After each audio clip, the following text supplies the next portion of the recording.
Hi, Karina. How are you doing? Thanks. Hi, Levi. I'm doing well. How are you all? Can you Can hear me you can okay? you test your audio again there, Karina? Yeah, Just can you want to hear make me sure we can okay? hear you. Is it better now?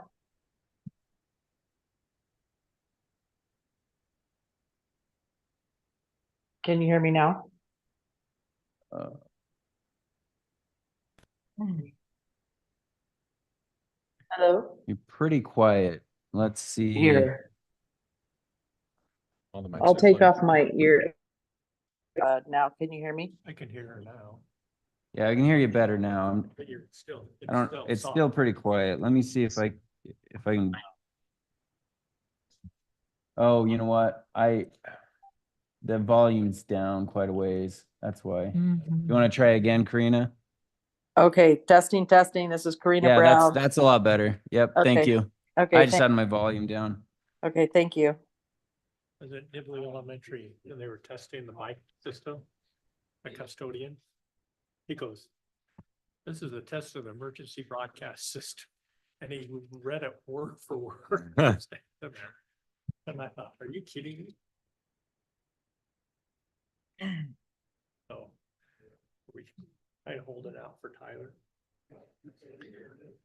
I don't think you need to hold out. You can start whenever you'd like. You do have a quorum, so typically typically we just get started when it's time to start, but All right, welcome everybody. And we'd like to go ahead and start this meeting, call it the Order of Nibley City Planning Commission for November 7th of 2024, located here at Nibley City Hall. Welcome visitors and everybody in attendance.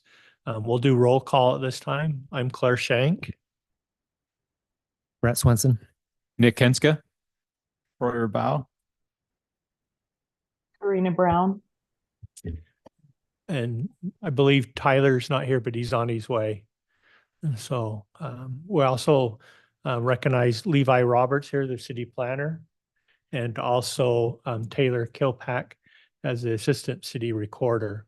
And with that, we'll go ahead with a general consensus of the approval of the agenda and the minutes and from last meeting on October 9th of 2024. Seeing like there's an acceptance, we'll approve the minutes and the agenda for this meeting. All right, let's go ahead and move to the first item on our agenda. This is the public hearing ordinances 24-14, amending 19.12.040, a mixed residential zone to RM, including adding the parcel 3-0 and 49-0013, located approximately at 3701 South, 1200 West, to an RM application map. And so, and we'd like to welcome Tyler. He's here now. So, Levi, could you lead us into that, please? yeah. So just to remind you, the RM or the mixed residential zone, it includes an eligibility map, which it doesn't provide the zoning for RM, but it provides which parcels can be applied for to be eligible as an RM property. Um, the the applicant for this request, they've also submitted an annexation petition, and they with the annexation petition, they are requesting this zoning designation on this particular parcel, which is a portion of the annexation area, and I'll explain that on the map. Um, but in order to get the RM designation, uh, they also need to an approval from the city council with recommendation from planning commission for this amendment to the Nibley City Code, which specifies which properties can be applied for this mixed residential zone. So this is what you see on the screen is the annexation area that they have that they have included in their application. And this, by the way, the city council at their last meeting did accept the annexation petition for further consideration. So that kind of starts the process of the annexation. But you know, what's in front of you right now is this code change, which relates to this, but they've included on their application the area that they are proposing, which is for that RM zone, which is kind of the southernmost portion. And just to orient you on the northern edge there, where you see that cul-de-sac, that's Nibley Farms. So you know, this is between 1200 West and 1500 West at about 3700 South, along 1200 West there. This is just an aerial, just to give you a little more context. As you can see, we have, you know, recent residential development there, Nibley Farms, and the rest of it kind of surrounding this area is all agricultural currently. Just to the south of this, there's the storage units that are also in, you know, unincorporated county, just a little bit to the south there. But other than that, it's pretty much all, you know, agricultural uses. A few homes, you know, supporting those agricultural uses. This is the future land use map. So the kind of beige color, the lighter tan, that's medium density residential. The orange color is commercial and medium to high residential. So it's really meant to be kind of a mix of different uses. There's a few other areas of town that this designation was put into place.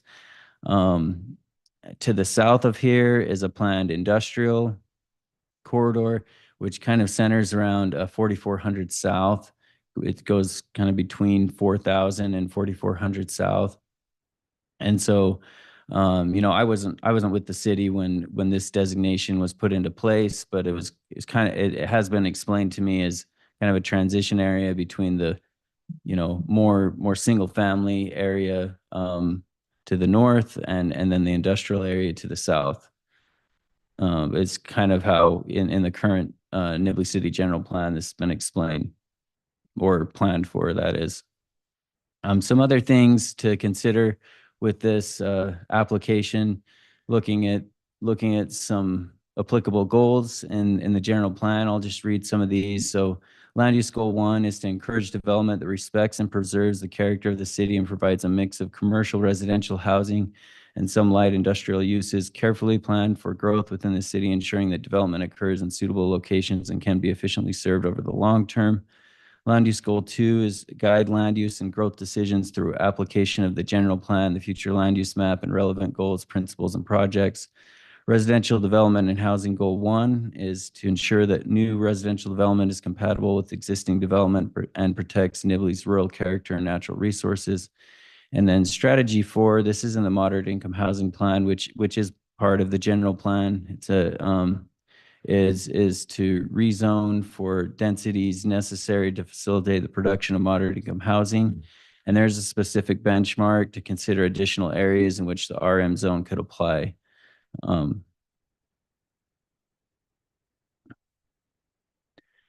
So staff's recommendation is approval for this ordinance change.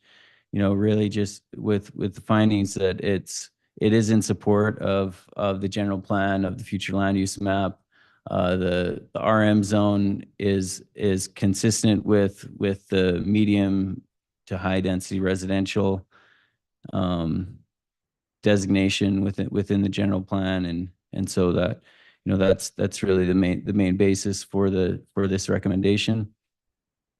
I'm not sure if the applicant is present, but I think somebody he is. Okay. So if you want to give the applicant some time, you can, either before or after the public hearing, but that's everything I've got. All right. We also like to recognize that Mayor Jacobson's here, just not here. We're opening it up to the public hearing, item number 1. We did not have anybody sign up for this part of the hearing, but do we have anybody who would like to comment on this rezone? Yeah, please come to the podium and state your name and address, and so we can record it. And then we'll probably won't Hey, answer. Frank Smith, Okay, and I live at 3760 1500 West, Southwest, 1500 West. So we're two sides of this project, our property. We've got 11 acres there, and we got a dog shelter there that's registered with the county. So I just want to make sure that they know that.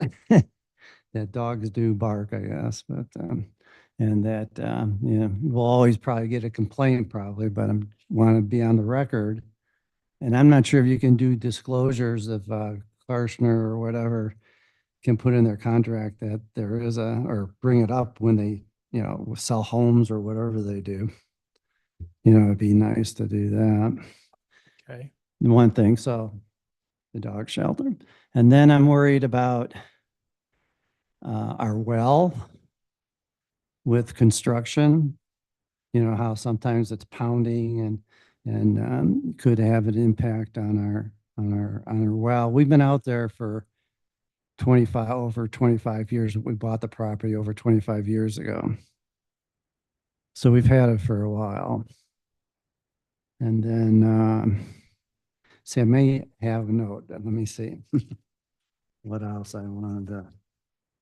And can you explain the residential zone? I mean, like, what kind of building structures are these? I mean, I haven't seen anything like any of these maps or designs or anything. They're not at that stage yet? Is there going to be another public hearing, finalizing with the city council or how does this work? We'll address that here in a minute or two. We'll try to answer all your We'll questions. take all the comments And- and and then- address them. Let's see.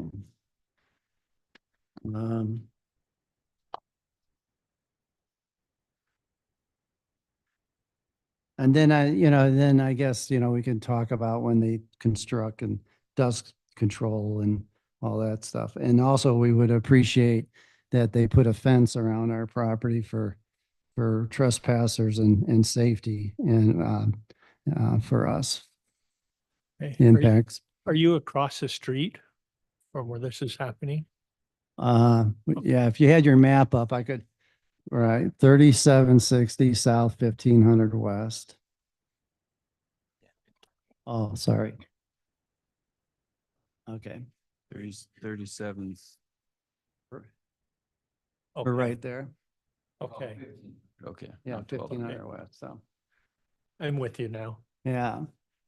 So right now, we're, as you can tell, two sides of our property is gonna kind of be impacted, I guess, somehow, maybe by people. Okay. And then, but you were gonna, what's this RM though? What kind of, I mean, it's high density. Is it buildings way up high? Or is it townhouses or is it, I was just curious. Yeah, we'll address that and try to explain that a little more. Oh, clearly. you'll explain it to us. Right. Okay. And I have to admit, I'll just say Like what the wildlife out there is really good. Like when they're irrigating and we're irrigating, we get white-faced ibis by the hundreds.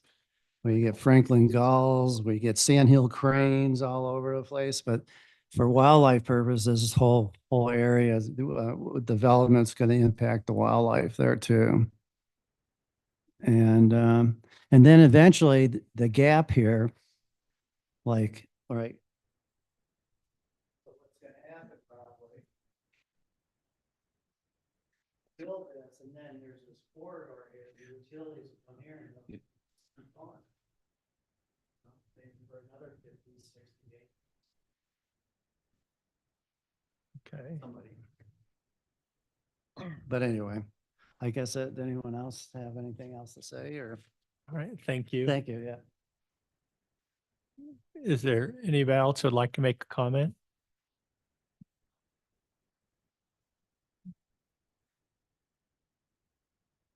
Good evening. Good evening. I'm Jim Zollinger, and I own a piece right there in the middle. The one that's let's see, it's right there. Yeah, that's where it is. And I would not like to be annexed into Nibley. Okay.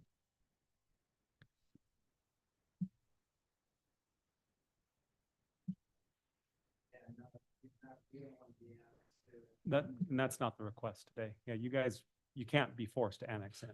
Yeah. Could you repeat that, please? No one can force you to annex in. The what? You can't be forced to annex into Nibley.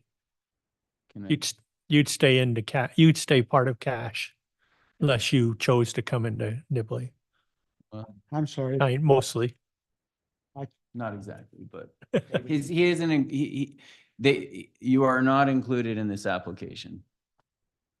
They said you won't be annexed in, you can stay Cache County.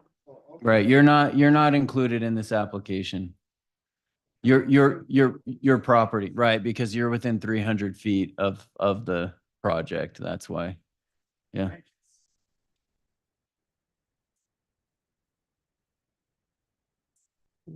More or less, I mean, there's some, can I speak Go to ahead, this? Levi. There are some provisions in state code about, unincorporated islands and peninsulas that if the city would like to annex those and the county agrees, they could annex those areas with or without the property owner's consent. But it's not an automatic thing. And usually the process is annexation happens at the request of the property owner. That's been typical. I don't know if there's been any instance of an unincorporated island or peninsula, which, by the way, the Zollinger property is creating an unincorporated peninsula. And even to get approval for the annexation, the county has to agree to it. And we're going through that process as well, but it would leave that area unincorporated, not incorporate the Zollinger property. Okay, thank you, Jim. Is there anyone else would like to make a comment?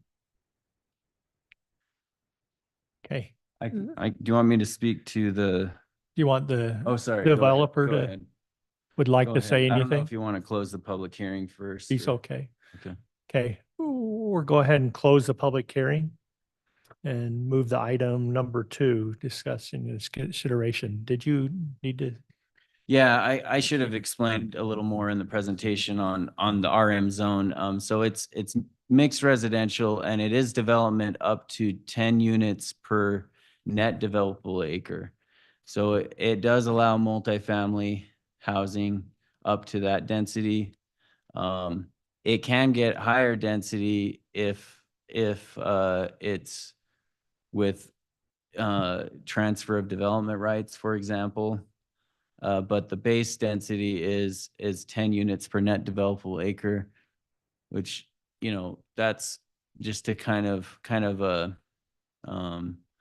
conceptualize that density. That's typically what like a townhome type development is at. Now the applicant has not submitted any specific plans. They're at the annexation process or the annexation stage of the process, which is before any specific development plans. They're just requesting to be annexed to Nibley City, and they've requested this zoning to be accompanied with it, but there is no specific development plans proposed at this time. So hopefully that addresses that question. Okay. Before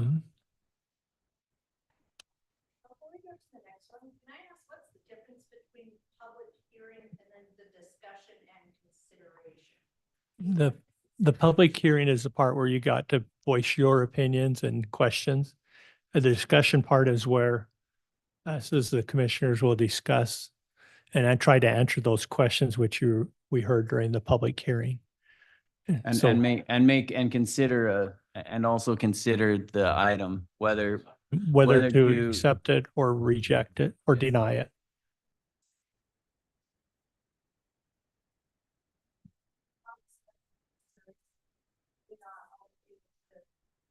Not in the discussion part, no. In the public hearing there's a part, public hearing for it as well. Right before. right before it. No, Sorry, I should have explained the organization of the meeting. Okay, the public hearing is where you talk, and then we're in the part where now we talk there you go. and discuss. There's a question on the construction on keeping, I guess you're worried about a well. It's been there over 25 years. And I don't know, I can't I answer don't, that. I mean, I don't know if that was a question or more of a comment. Or concern. A concern, something to consider with the development, but I don't know if that's. And so that's just a concern. On there, and I'm sure they're going to take the necessary precaution, keep dust down and noise down when they go through that. Anyway, let's open up for the discussion. Troy, do you have? No, I have no comments or questions. or Nick? concerns.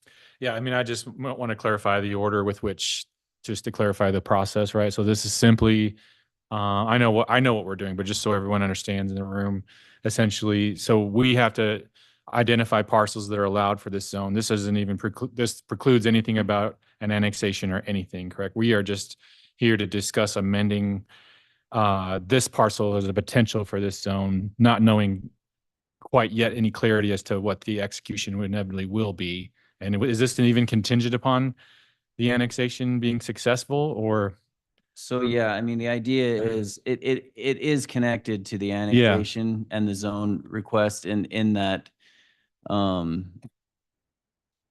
if I would say this step would be required if you would like to, recommend the zoning of mixed residential. However, you could choose to you could choose to recommend approval for this and denial of the other. It's completely up to you. Yeah.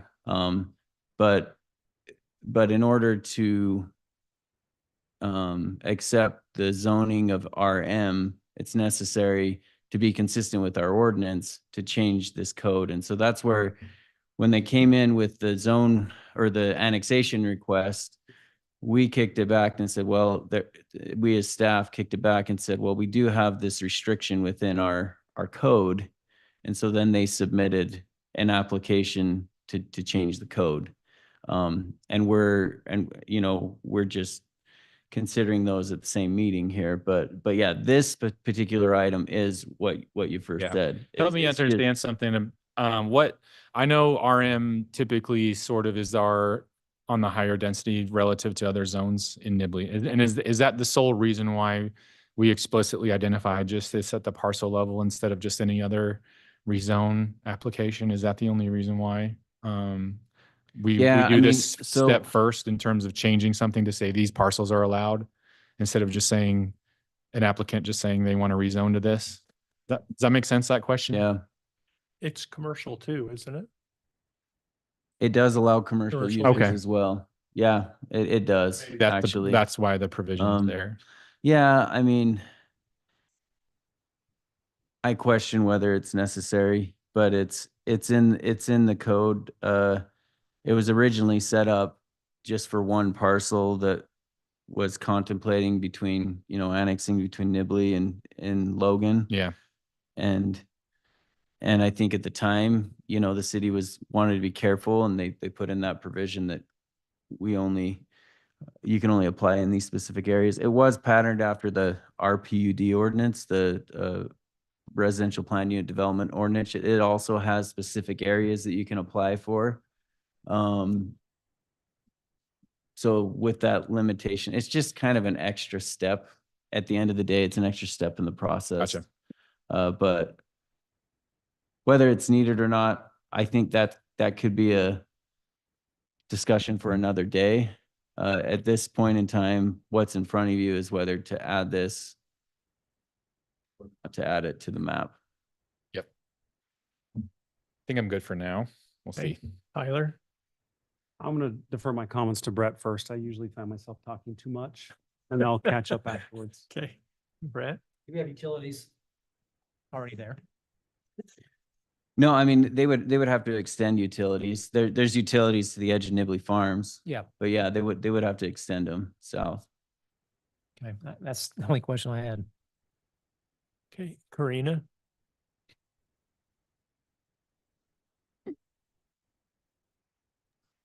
I don't have any questions. Thank you. Yeah, I guess I don't know what they're planning, townhomes or condos, or are they gonna commercial below and a house above?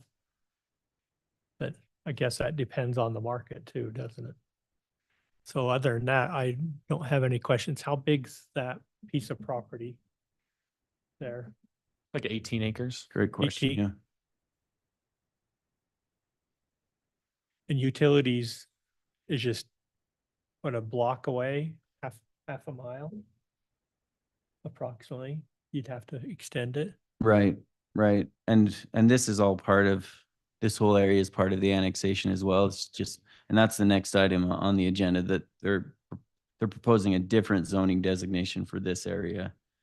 But, you know, presumably it'd be part of a,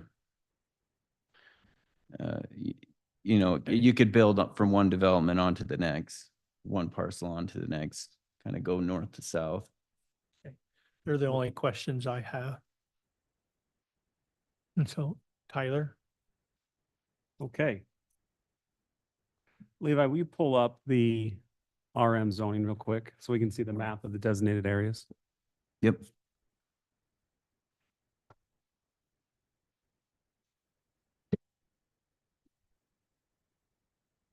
So he's pulling up, I'm just pulling out some of the legacy stuff that happened with this. And I don't know, I think, Levi, did this zoning designation predate you? Was Stephen here? No, it didn't. I was Okay. I was So right in the middle. If of you look this. at these boxes, there's two parcels in questions here. The one to the north is now part of Logan City. So the annexation designation needs to be removed from our plat because it got annexed to Logan City.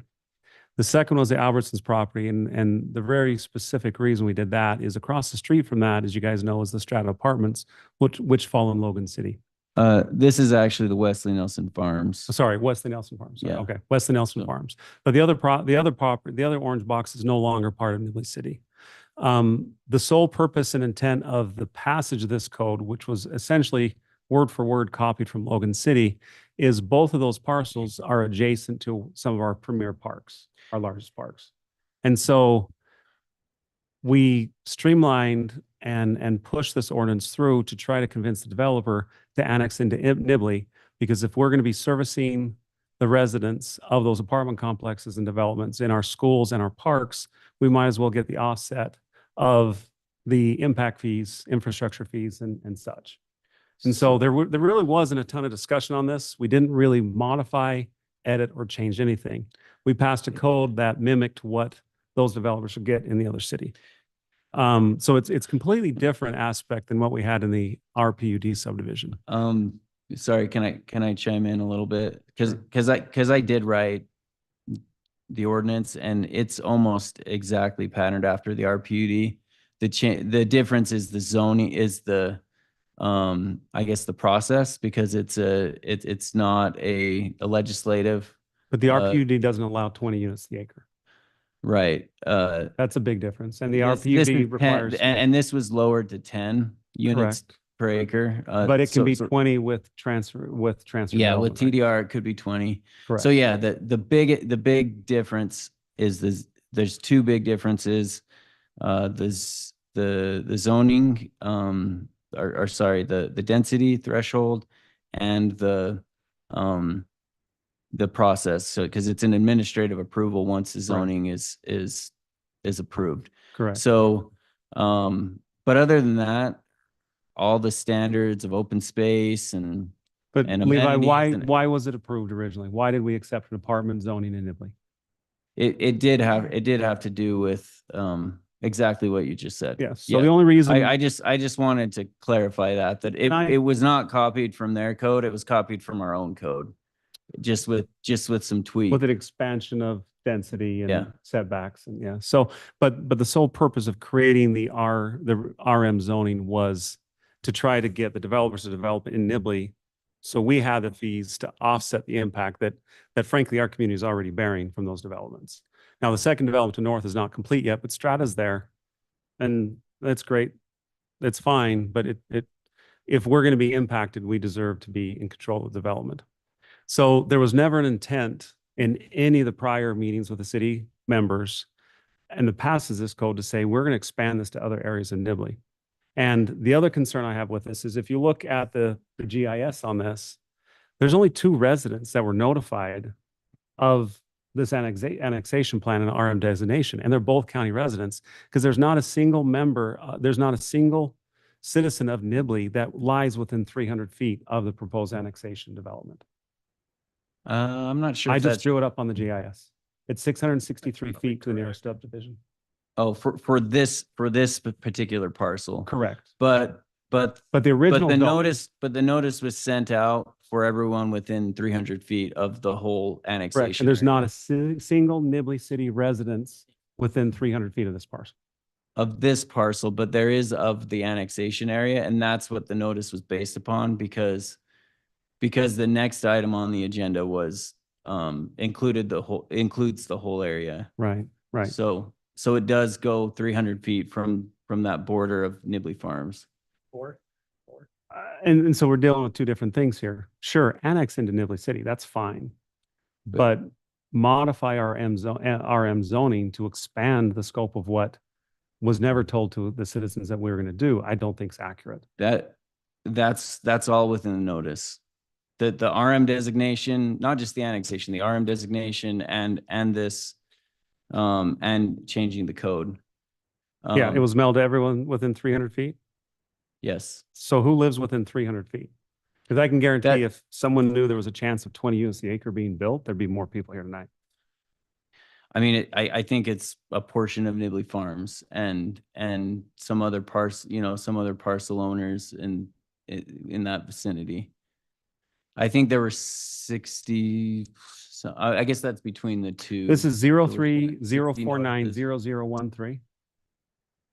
Right. So what I was explaining was the way we did the noticing for this one, Tyler, was we based it on the whole annexation area. This area here, because we had to notice the next item on the agenda based upon this area. And we just created one notice and sent it to everyone within 300 feet of the whole annexation area, not just 0013, but we also included the other 2 parcels. Do you have a copy of that notice that was sent? Can we look at that real quick? I don't. 'Cause I mean, my concern is I'm not opposed to annexation. I am opposed to any sort of recommendation of a residential mixed zone expansion because that was not done with the intent of what we told our community we would do. So, and this was in the presentation. It is in the adopted moderate income housing plan to expand that. That's fantastic. But that's not why we passed the code and that's not what we presented to our citizens. Okay. It was presented to the citizens. I'll just say that. For 2 specific parcels. With our And- moderate income housing plan, it was presented as a strategy to expand that zone. And that's an adopted plan. Public hearing was held. So yes, that was the original intent, but it's evolved since then. And it was expanded with the Nelson Farm property already. I mean, that's been adopted. That's been rezoned RM. That's a whole nother, I mean, but that's not contextually, that's not the same situation what we're dealing with here. Okay.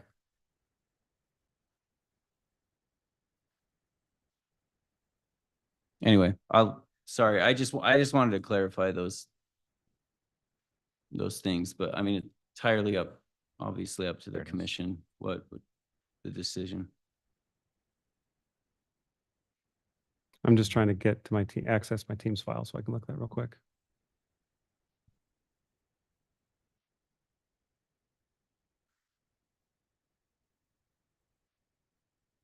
My computer must be much slower than everyone else's.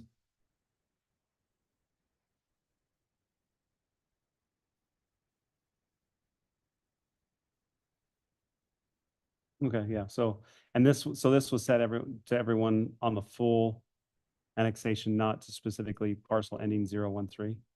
Correct. Both ordinances are 14 and 15. Yeah, I think we just put it all in one notice, the whole thing. All three items on tonight's agenda were on that notice.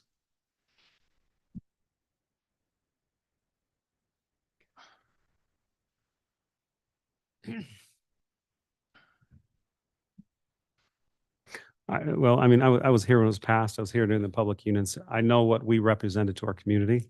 And it was not to have potentially 20 units the acre. I mean, it's an 18-acre parcel.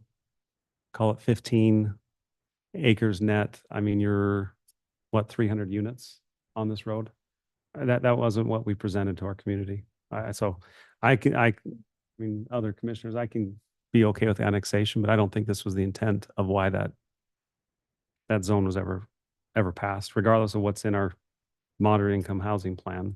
This level density was not an intention of ours.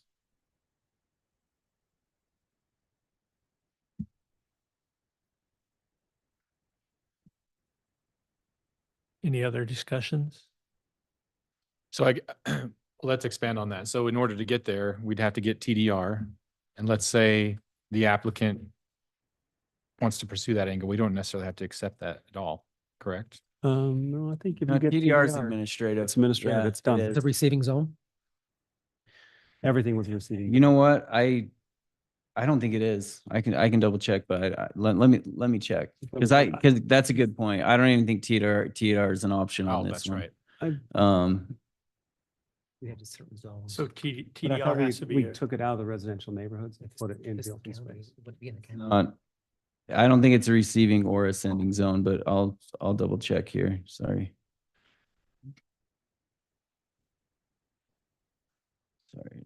This. You guys can keep talking if you like. It can take me a second to navigate to this. But right now it'd only be 10 units per acre. Yeah. Unless the TDR went through, then it would go up to possibility of 20. Yeah, so it's not eligible for TDR. Yeah, thanks for clarifying that. So it's really up to 10 units per net developable acre. Is what you're talking about. Make you feel better. Better. Any other questions or comments? I mean, I just think overall, I mean, I'm going to come back to my first question about this particular zone. I know we can't really have this discussion now because that's not why we're here.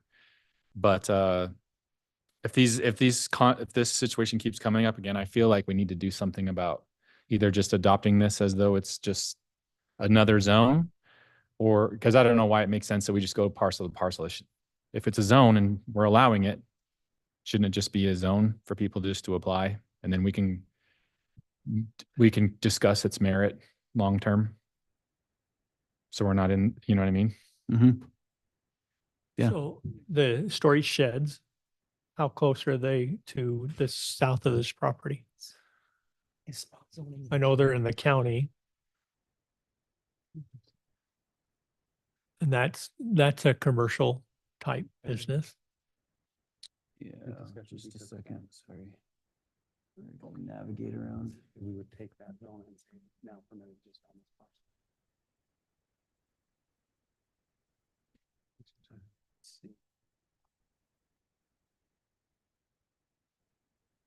Yeah, see, including adding parcel 13. About 700 feet. And right next to it, I don't know what they're raising now, sheep, goats? That's you. You're a sheep guy. Nice. Weren't you growing out something else there before? Yeah.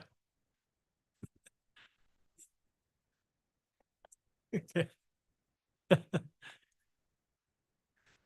And that's agriculture, I assume. Right.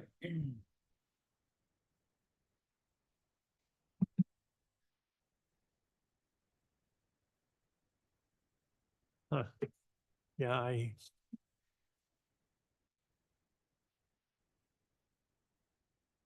not sure. So the zoning has to be approved and then it'll be annexed in.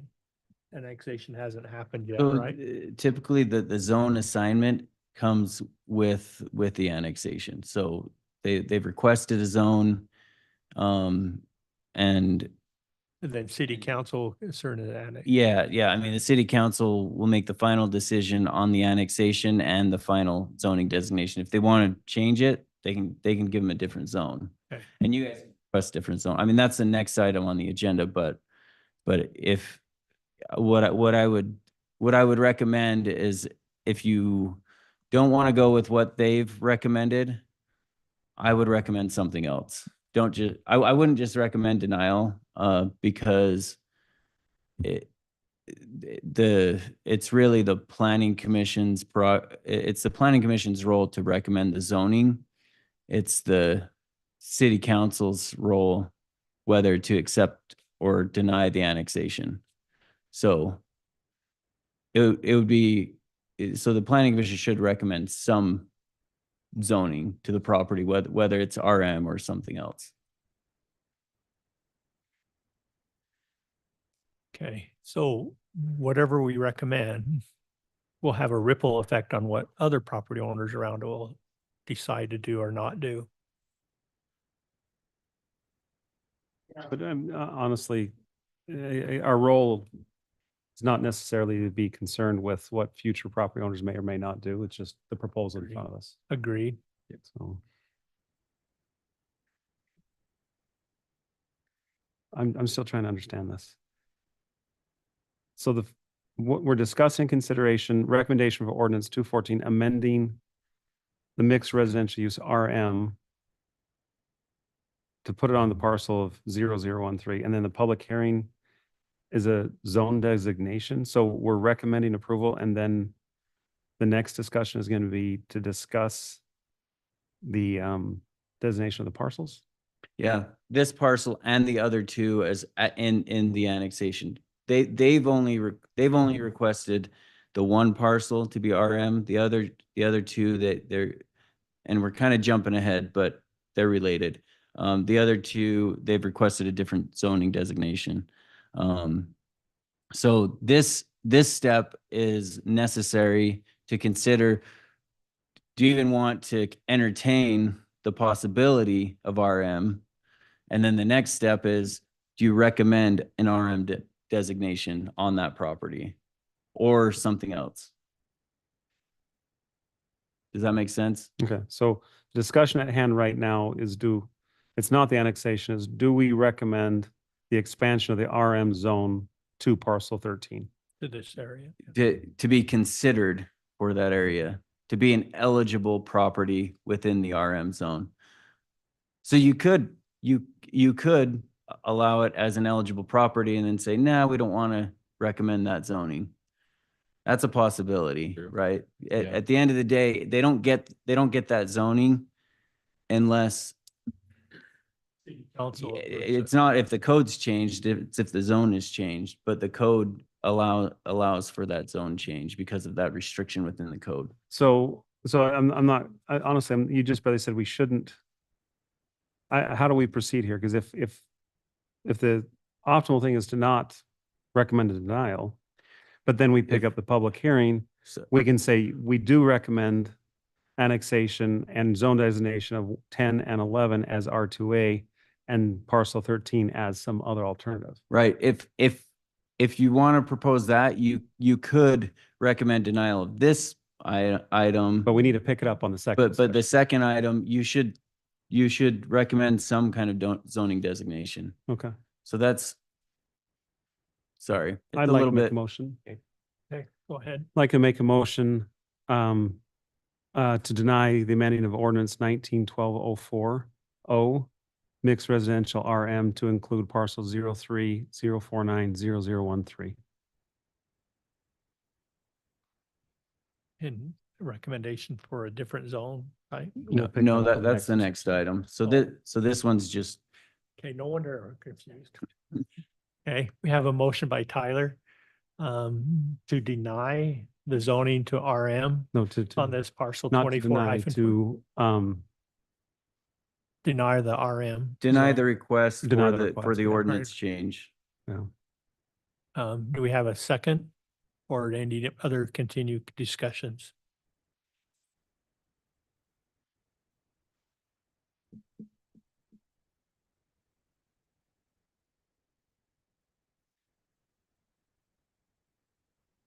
Okay, I guess it dies. Okay, that motion died. Is anybody else like to make a motion? Yep, I'm going to go ahead and make a motion to accept ordinance 2414 amending 1940 mixed residential RM zone to including parcel 34913 to be eligible for the RM. Recommended zoning. approval. Recommend approval. Yes, Recommend thank you. approval. Okay, there's been a motion by Nick on ordinances 24-14 as a recommendation as an RM request. Do we have a second?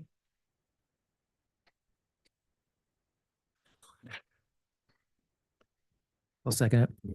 Do we have a second by Brett? We have so a motion's been proposed by Nick to accept this request as an RM.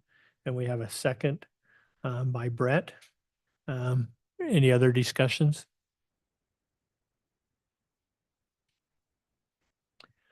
Okay, let's go ahead and put it to a vote.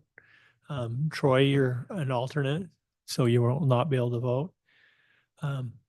All in favor of this motion passing, say aye. Aye. Aye. Aye. It's Aye. 4, all those denied. Aye. It's 4-1. And so the motion does pass on there.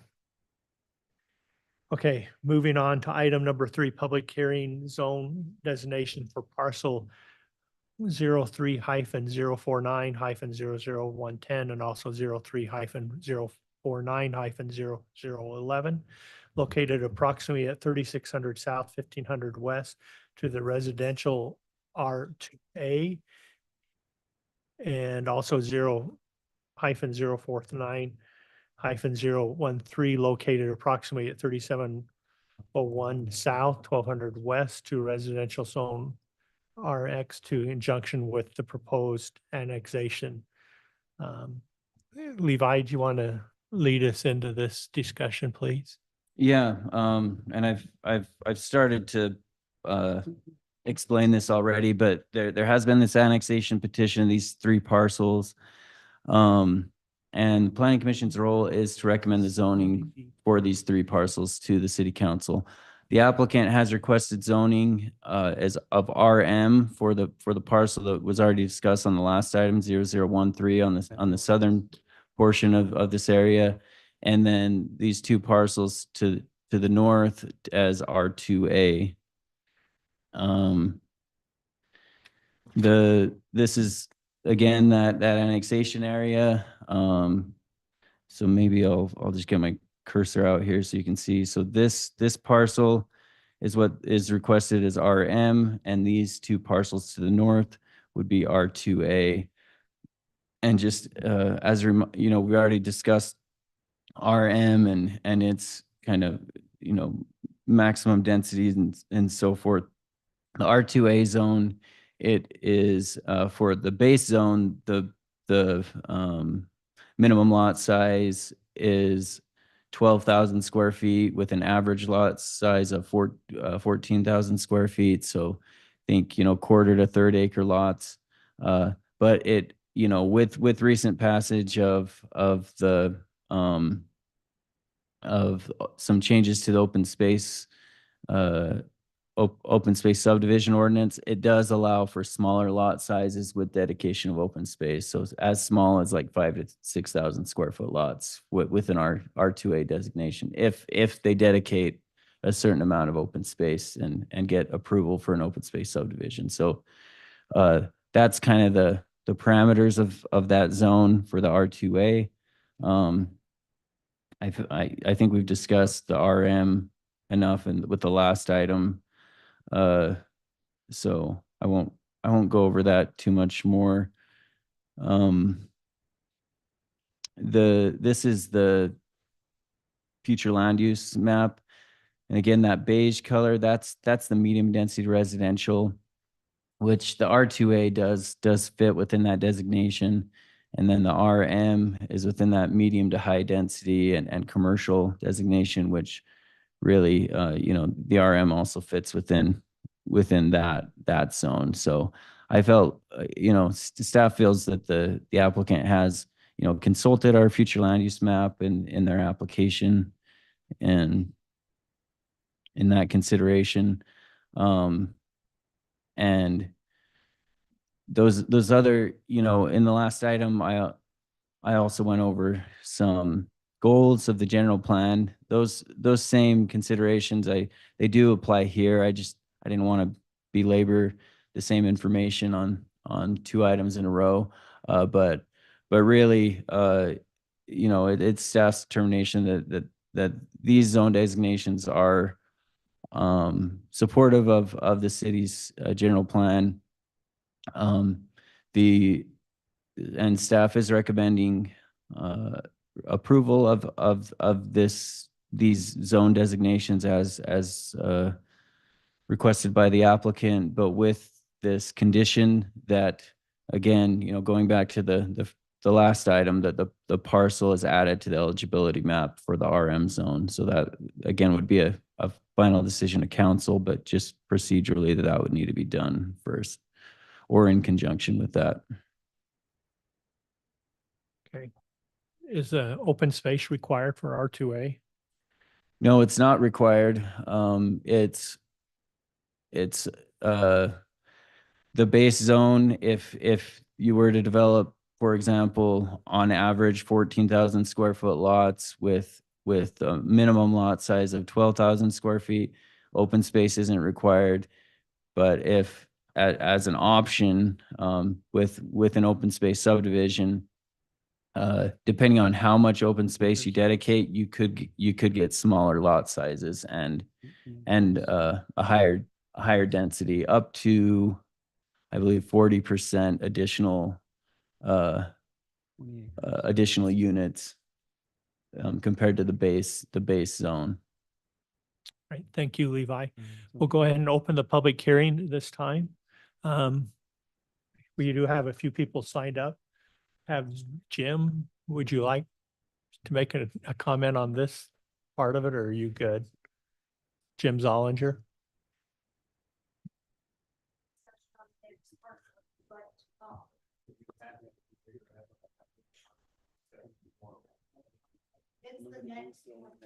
Okay. I have Troy Karchner. You're good. Okay. Aaron Bishop. Aaron Bishop's not here. Oh, good. Would anybody else like to make a comment? Aaron? Yes, go ahead.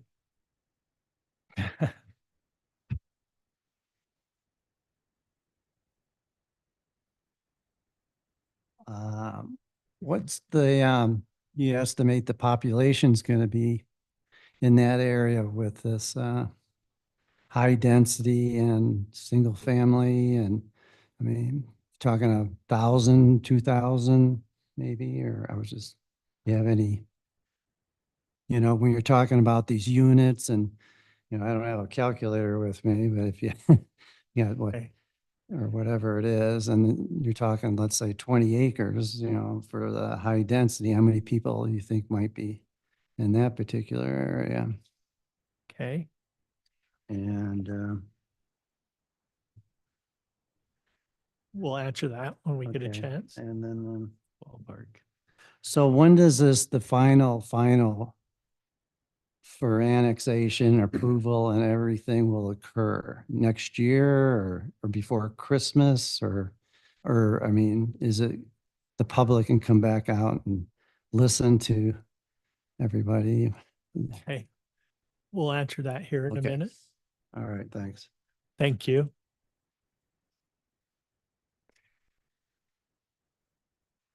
Is Aaron disappeared? Okay. Anybody else would like to make a comment?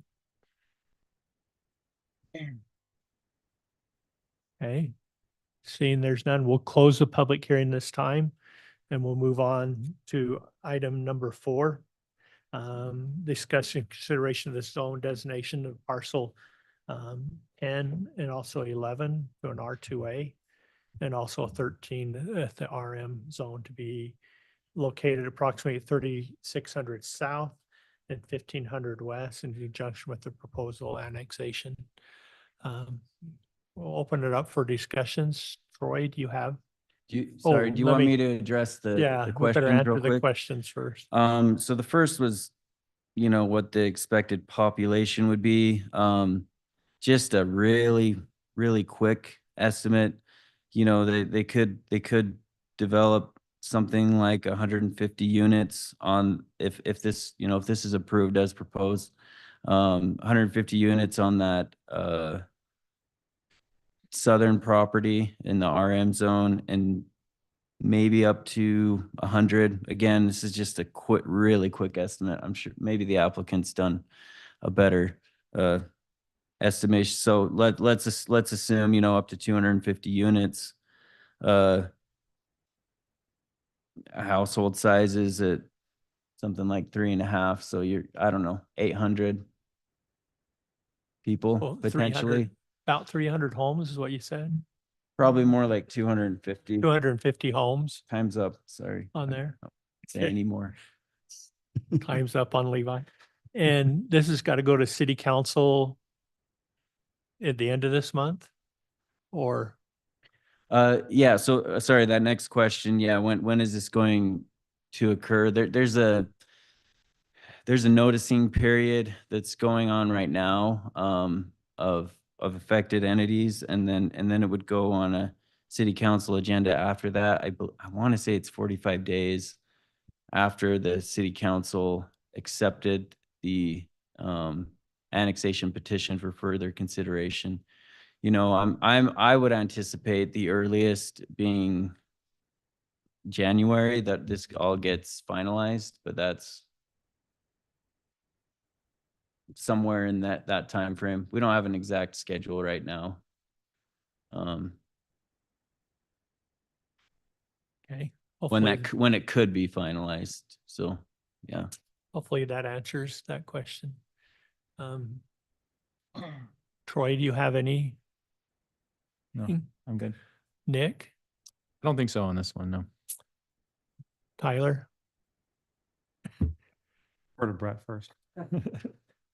You guys know that my concern has always been that I don't love R2As. And that's because I prefer open space subdivisions.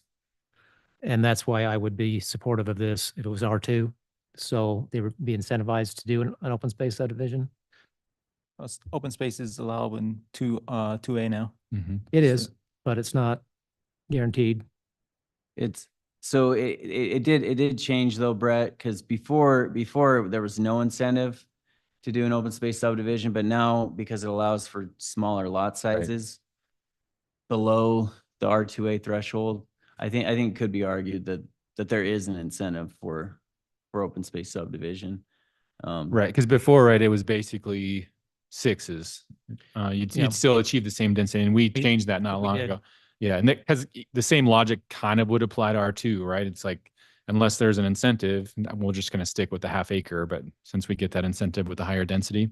And so, Yeah, we kind of changed that. How long ago was that? Like make a month? months, a few Yeah. months ago, Um, but you know, and then it's like, okay, are you comfortable with that smaller lot size with Yeah. the higher density in Yeah. this location? But I think there is an incentive. We've already gotten an application for an R2A subdivision that's open space, or at least in conjunction with a rezone. Okay. So I mean, I think there's some, and when that ordinance was, when it was being considered, we did vet it with some developers as well to see, okay, is there some incentive here? And they said that there was. So I don't know. It kind of remains to be seen because we haven't seen any actually on the ground and it's too new to tell. Yeah. But I think the intent was that there would be some incentive to use open space subdivision. Thank you for that clarification. Yeah.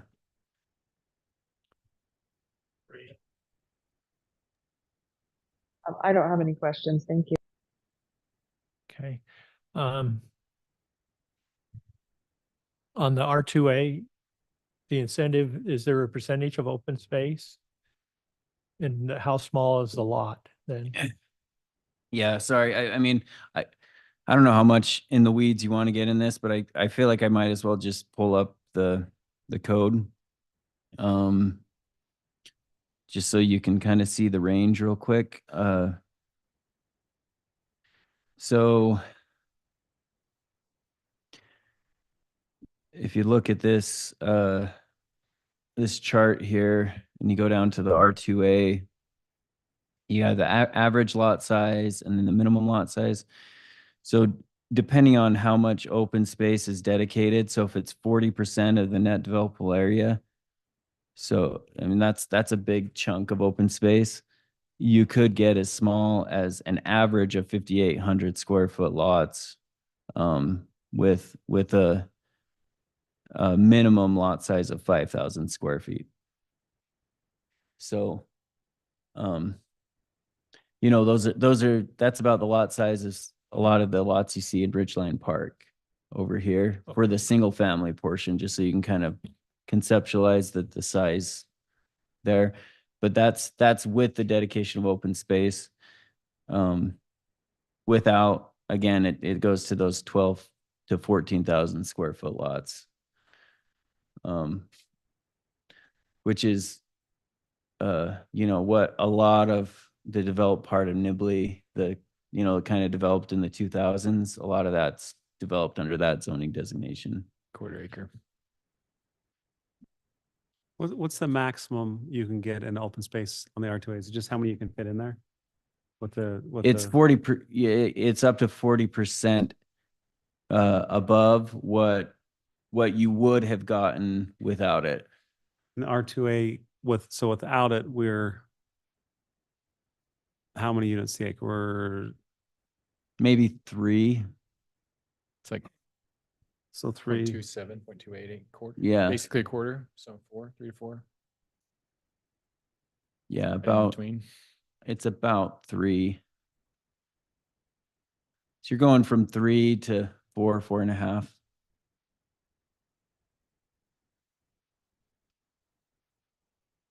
But yeah, It's 4.3 4.3. units per acre. Yeah. Okay. Okay. So can I? Yeah, go ahead, Tyler. So commissioners, my issue here is we have not vetted the RM ordinance for expansion yet. And before we can proceed, we've got to vet that. I'm going to tell you one of the contradictions here. If you want to build a storage shed in the backyard, anything over 200 square feet has to have a permit, right? I think that's what it is. So if you want to build a 250 square foot storage shed in your backyard, you have to have a 20-foot setback and you're held to a maximum height of 20 feet on that storage shed.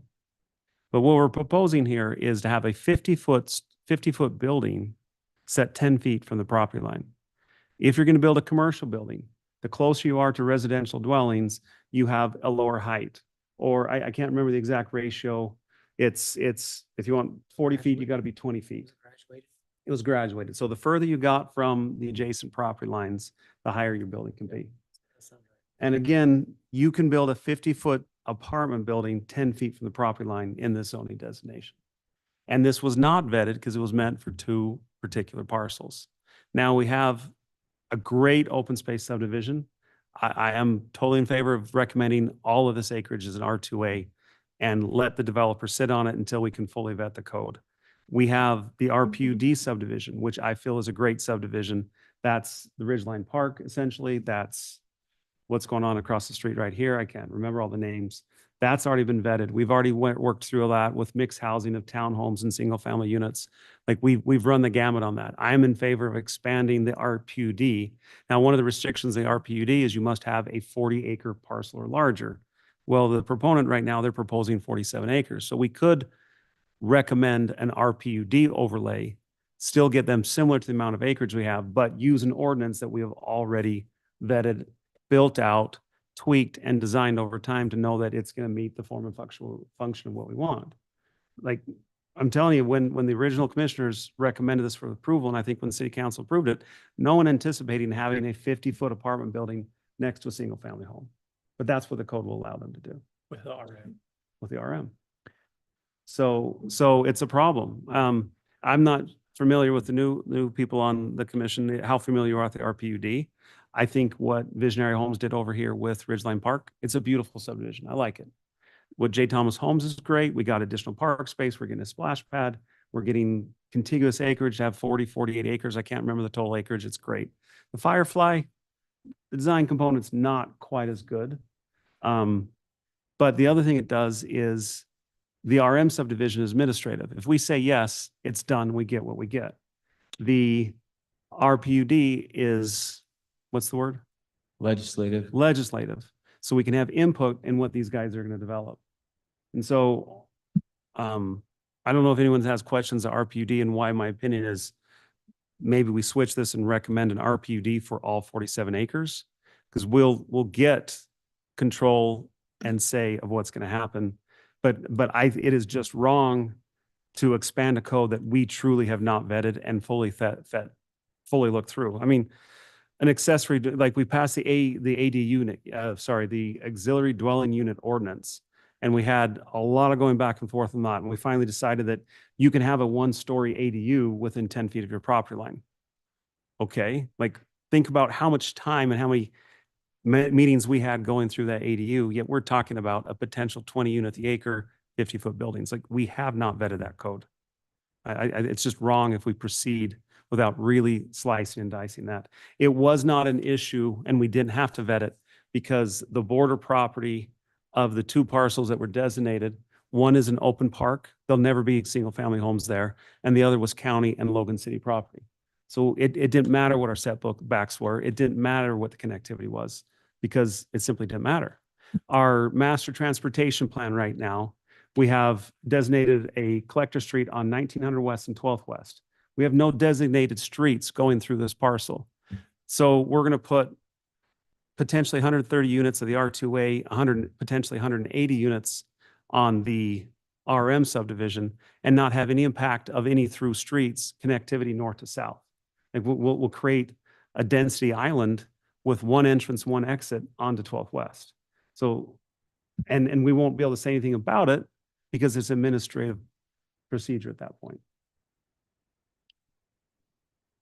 1500 West is not connected to it, is it? It is on the other. Not connected to the RM parcel, no. There is a master planned collector street through this area, 3650, which is meant to go east-west But there's no eventually. north-south connectivity. At least not on the plan. transportation master plan. So administrative function, we have no say. So basically we can build a subdivision and potentially what is this heart of the future development where with no north-south streets going through it. Yeah, I mean, we do have some connectivity standards that would apply here. I would assume that there would be some north-south connectivity because we don't allow driveways, for example, on 1200 West. It's going to be a limited access. But we have to road. assume, but we can't control it. I don't, I don't know how you would develop the property without a north-south roadway. And that's what I'm saying here is I'm sitting here, I have no idea what the proponent's going to propose. And if I can't see what the streets are going to be, I can't see how it's going to lay together. Like it's hard to move forward on this ordinance. It's hard to move forward. And so I mean, I would propose we flip it and we deny the RM designation and recommend approval as an RPUD, because then we can work with the developer and end up with something that's good for the community. Procedurally, thank you. Technically, by us accepting the eligibility of the parcel, Yeah. that would then, what would constitute that would essentially be a following a plan.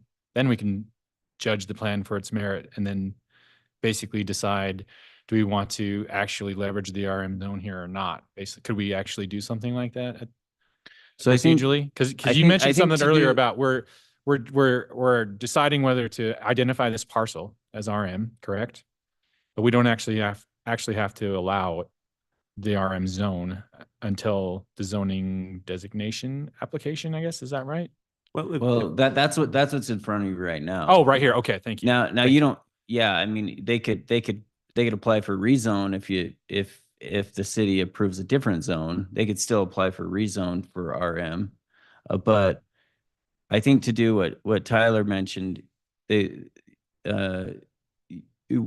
city would have to approve a similar ordinance to the RM zone because the RPUD zone has the same, basically the same has an eligibility map. So they would need to be added to the eligibility map, similar to the RM. Now the city could do that. Yeah, we can make a recommendation to amend this, and we recommend that the RPUD overlay gets added to these parcels. I mean, we could do that tonight.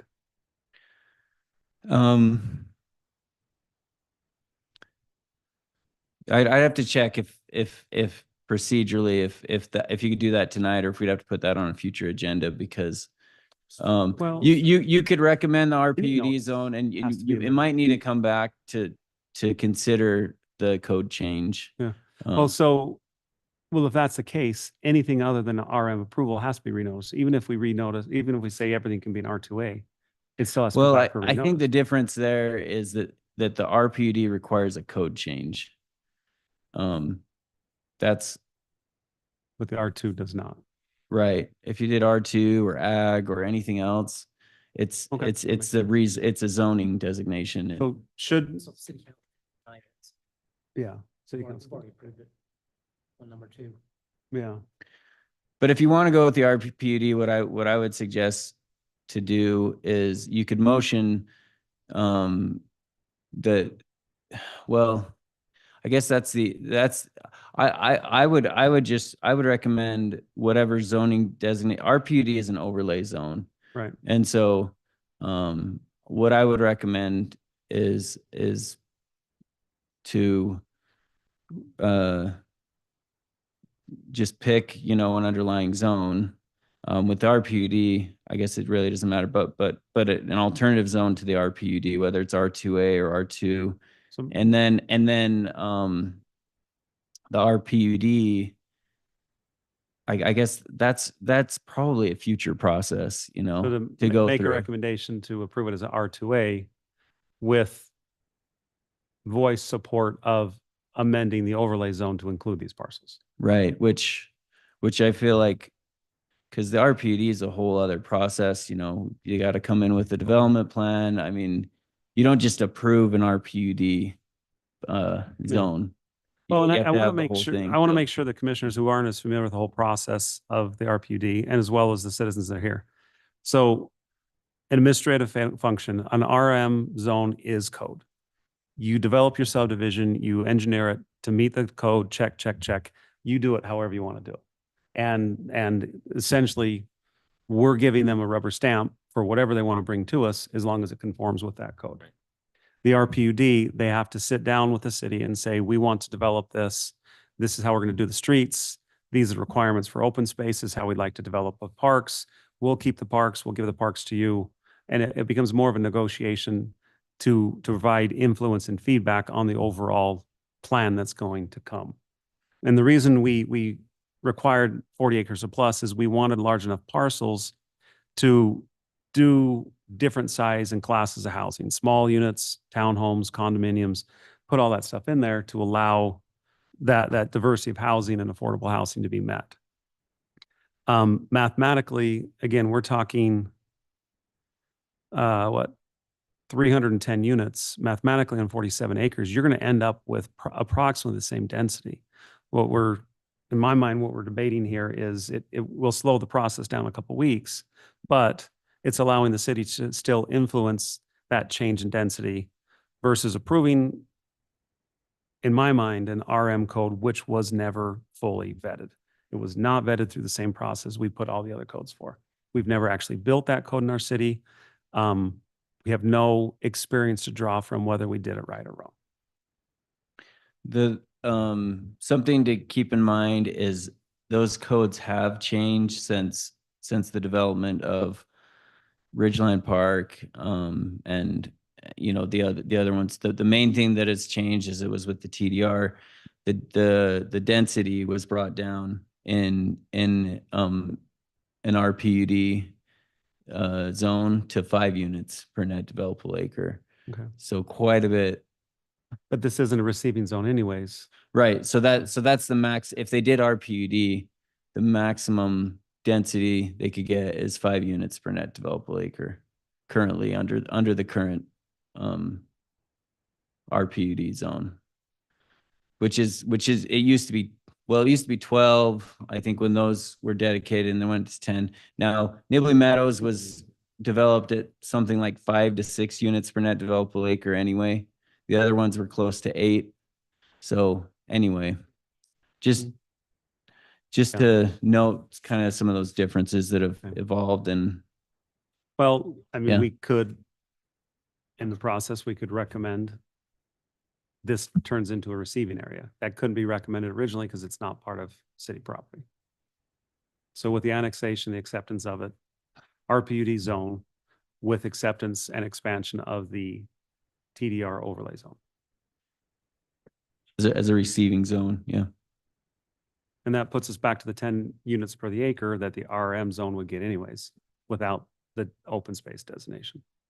But I think we want to be a part of the process with the developer, where our streets are going to go, how it's going to work, how the park's going to line, not check the boxes and here you go. What's the Firefly Estates zoned at? It's RPUD. Yeah, residential planned unit development. And it has townhouses and individual homes. Yeah, so the RPUD zone, it typically, except within the town center area, allows for townhomes and single family. And it requires that at least 40% of the units are single family. Okay. With a minimum lot size of 4,500 square feet. So, And the highest density units are the townhomes in that Firefly Park. yeah. So the only place that condos are allowed, for example, is in the town center area, which is what Ridgeline Park. That's why they have condos. Okay. Actually, the Firefly Park doesn't look too bad with our UP. You do, RPUD. yeah, that. We have Ridgeline Park, Firefly, and then Nibley Meadows. Nibley Meadows.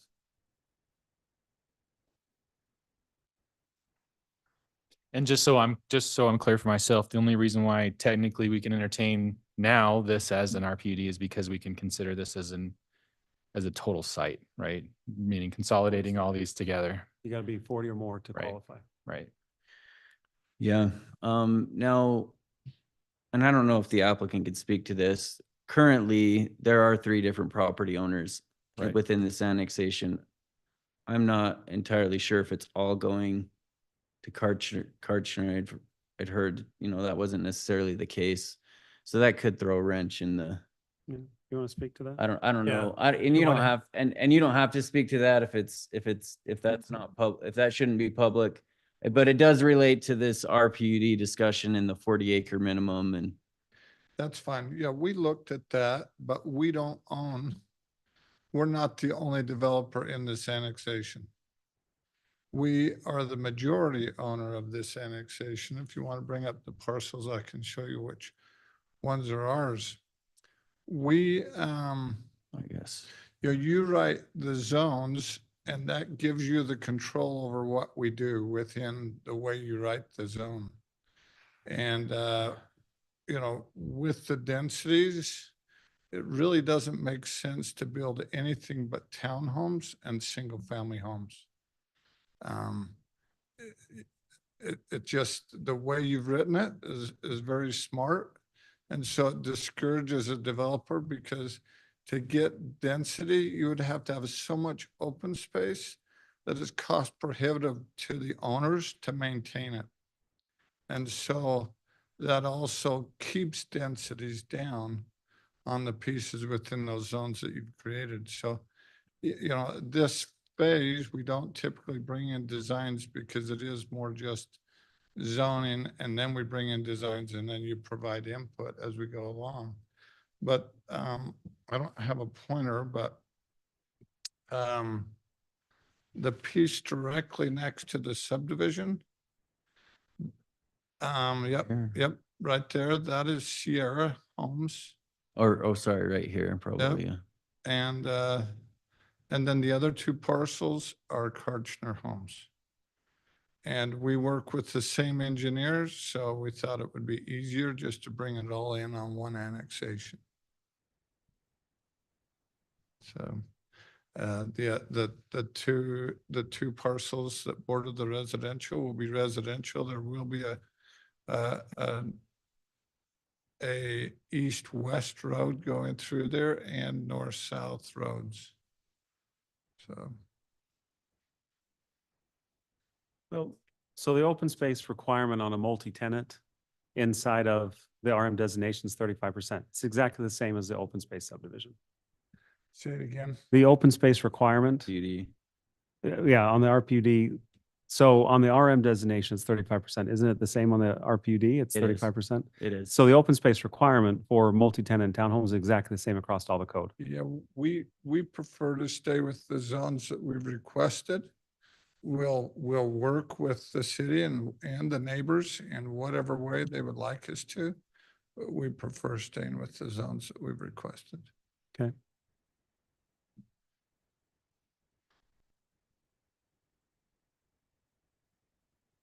I will mention that there have been, pre-application meetings and RPUD was discussed at that time. And this is what they came in with as a request. For what it's worth. So if they're staying with single family homes and townhomes, then why RM? Because no That's other commercial. ordinance, R2A doesn't allow for townhomes.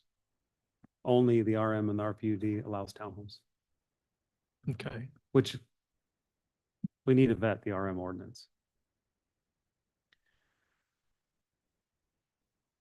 So that's the reason the RM is a townhomes. Townhomes and stacked condos.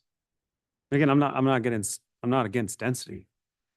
I'm against losing control on an ordinance that we have never yet seen applied in our city in a location that was not originally contemplated to be applied. But not apartment complexes like Strata. No, that's what the zone is. Strata is RM. Okay. Potentially it could be allowed. I mean, Strata, I just want to clarify, we did not copy Logan's code. We copied the RPUD code and then we made some tweaks to it. That's what the RM zone is. So it doesn't And allow so- apartment complexes. And so there's a lot more open space required. The density is a lot lower Well, than what 30 you see at Strata. I thought you said, oh, Strata's open space. Right. You're not talking to RPUD and, okay. Right. So, I mean, I think the scale of development that you would see with RM is a lot different than Strata Well, apartments. you know, this is the developer of Strata, right?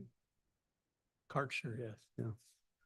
Yeah, so the proponent, like, I mean, I know, but I'm just saying the amount, the level of density that's allowed here is far lower than what Logan allows in that zoning. right. And the amount of open space that's required, the amenities that are required is quite a bit more stringent than what Logan allows in their code.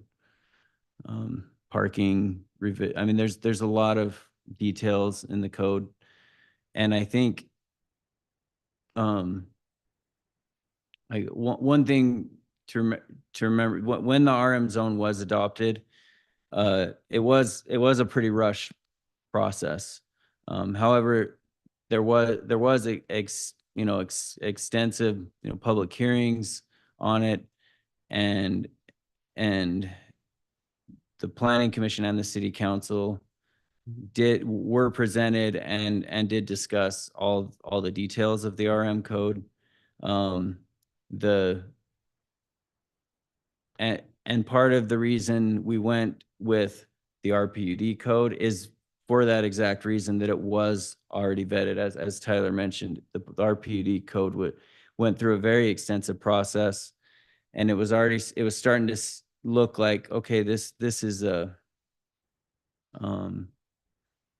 we're getting a good product out of this. And so rather than reinvent that wheel, let's go with something that's similar, but at some different density thresholds. And there have been some other tweaks over the year. I mean, the 50-foot height limit, for example, that was changed later. It used to be 40, but then it was brought up to 50 in a later amendment. So On the RM, it's. on the RM, yeah. Well, I mean, I remember the meetings very vividly, and I said to the members of our city that were here that this code is never meant to be anywhere other than these two parcels, and this is why. It's because they were going to be annexed to Logan City, and we were going to feel the impacts of the development. So I mean, I remember very vividly. I mean, someone else is going to have to make a motion because there's nothing else I have to say. I just made a commitment to our citizens that it wouldn't be expanded. And if it's going to be expanded, we need to revet the code. So.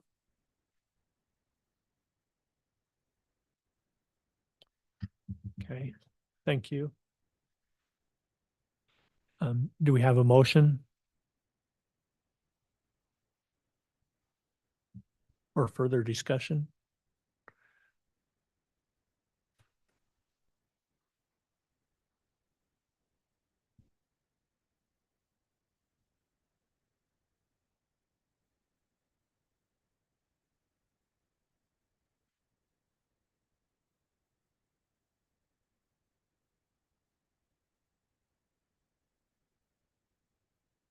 Brett, do you have anything else to say?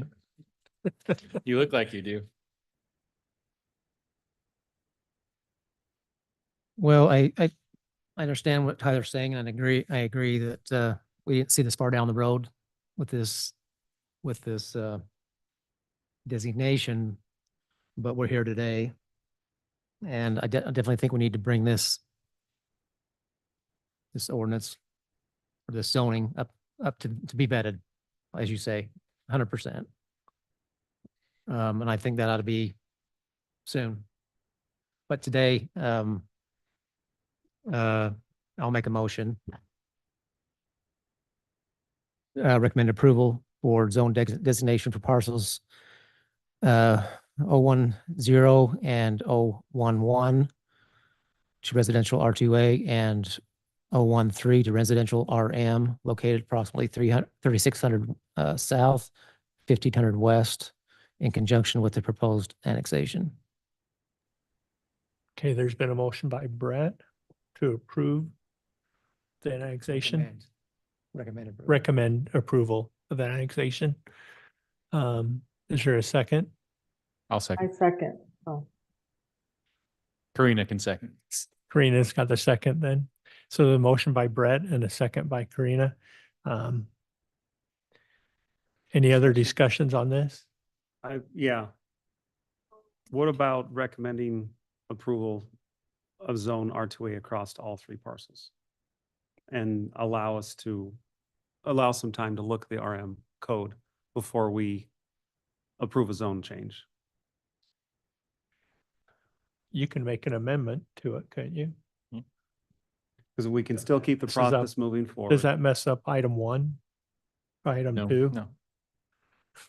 No. Oh, Nope. can you help us, Mayor, for a second? I always get mixed up on the procedures.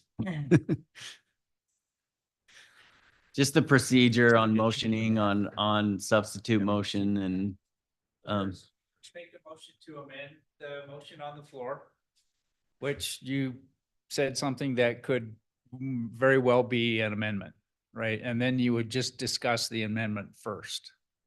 Decide whether you like the amendment or don't like the amendment, and then either go back to the main motion amended or go back to the main motion unamended, Mhm. is what I would say in this situation. Do you wanna So make you a haven't motion on it? made a motion to Yeah, amend yet. so I mean, just part of the discussion, we can see the product that Karcher's built. As far as apartment complexes go, Strata looks like a fantastic, well-maintained apartment complex and apartment community. Whether this ends up as apartments, whether it ends up as townhomes, like we'll still vet that out. I don't want to slow down the discussion of the development. But at a minimum, like if we have commercial code that requires further setbacks on the height of buildings, we need to incorporate those setbacks throughout the code. So we don't have a 50-foot building 10 feet from a single family residence. And so we can clean up those things that weren't originally contemplated in the original parcel. I think it's silly that a 250 square foot shed in your backyard for your lawnmower has to be 20 feet from a property line, but this can be 10 feet from a property line. So I think, I don't think that's the case. well, I just read it. 20 feet. Accessory building any accessory buildings require 10-foot setback. Right. Oh, But the if, commercial buildings are, oh, you mean And with accessory dwelling units require 20-foot. accessory dwelling units, right? ADUs do. Yeah, in the so rear yard, that's what yeah. I'm saying, it's like an Okay. ADU single story. So I want to keep the process moving forward. I think we amend the motion to recommend R2 zoning throughout it. And then immediately bring in discussion of start looking at the RM. If we want to proceed with an RM zoning, let's immediately start looking at the RM zone and the RM setbacks and get comfortable with that before we turn it into an administrative process. So I have a question. I know the thought is we want to vet the RM zone. We've already gone through the code, right, when it was first written. Now we just need something built to that code. Wouldn't this be a perfect opportunity to vet, to see what it's built out as? With them owning both parcels, right? Like they're owning the parcel to the north. So they're building the single family homes next to the RM, which is whatever that ends up being.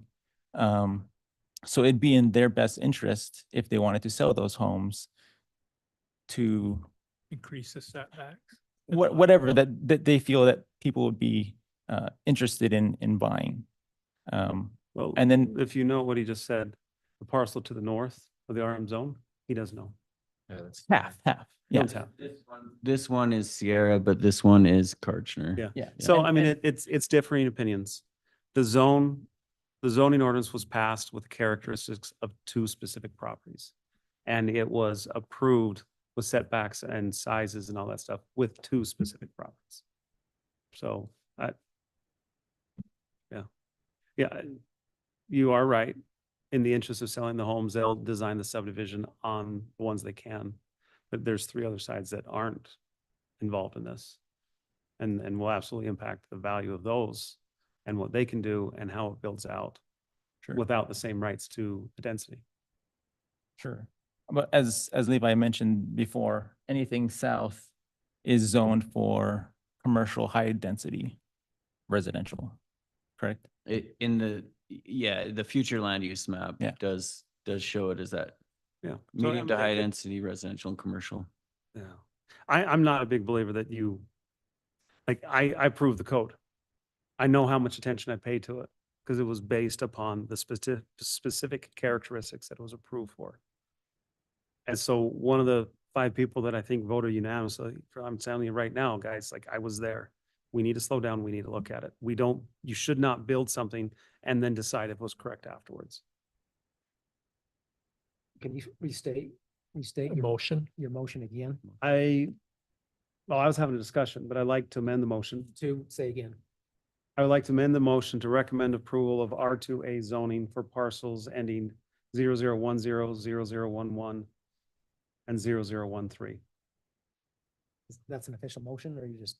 No, that's an official motion.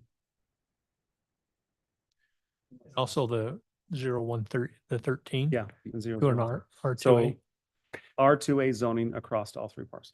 Okay, there's been an amendment to the motion by Tyler to amend the motion to an R2A for all 3 parcels. If that makes sense. Yeah, you should ask for a second. Yeah, I'm getting to that. Do we have a second? So we don't vote on the first motion at all now? No. No. Not, If you're no, gonna amend it. just the amendment. Yeah, After. we'll have to, Vote on the amendment, then we vote on the motion as amended. but we need a second.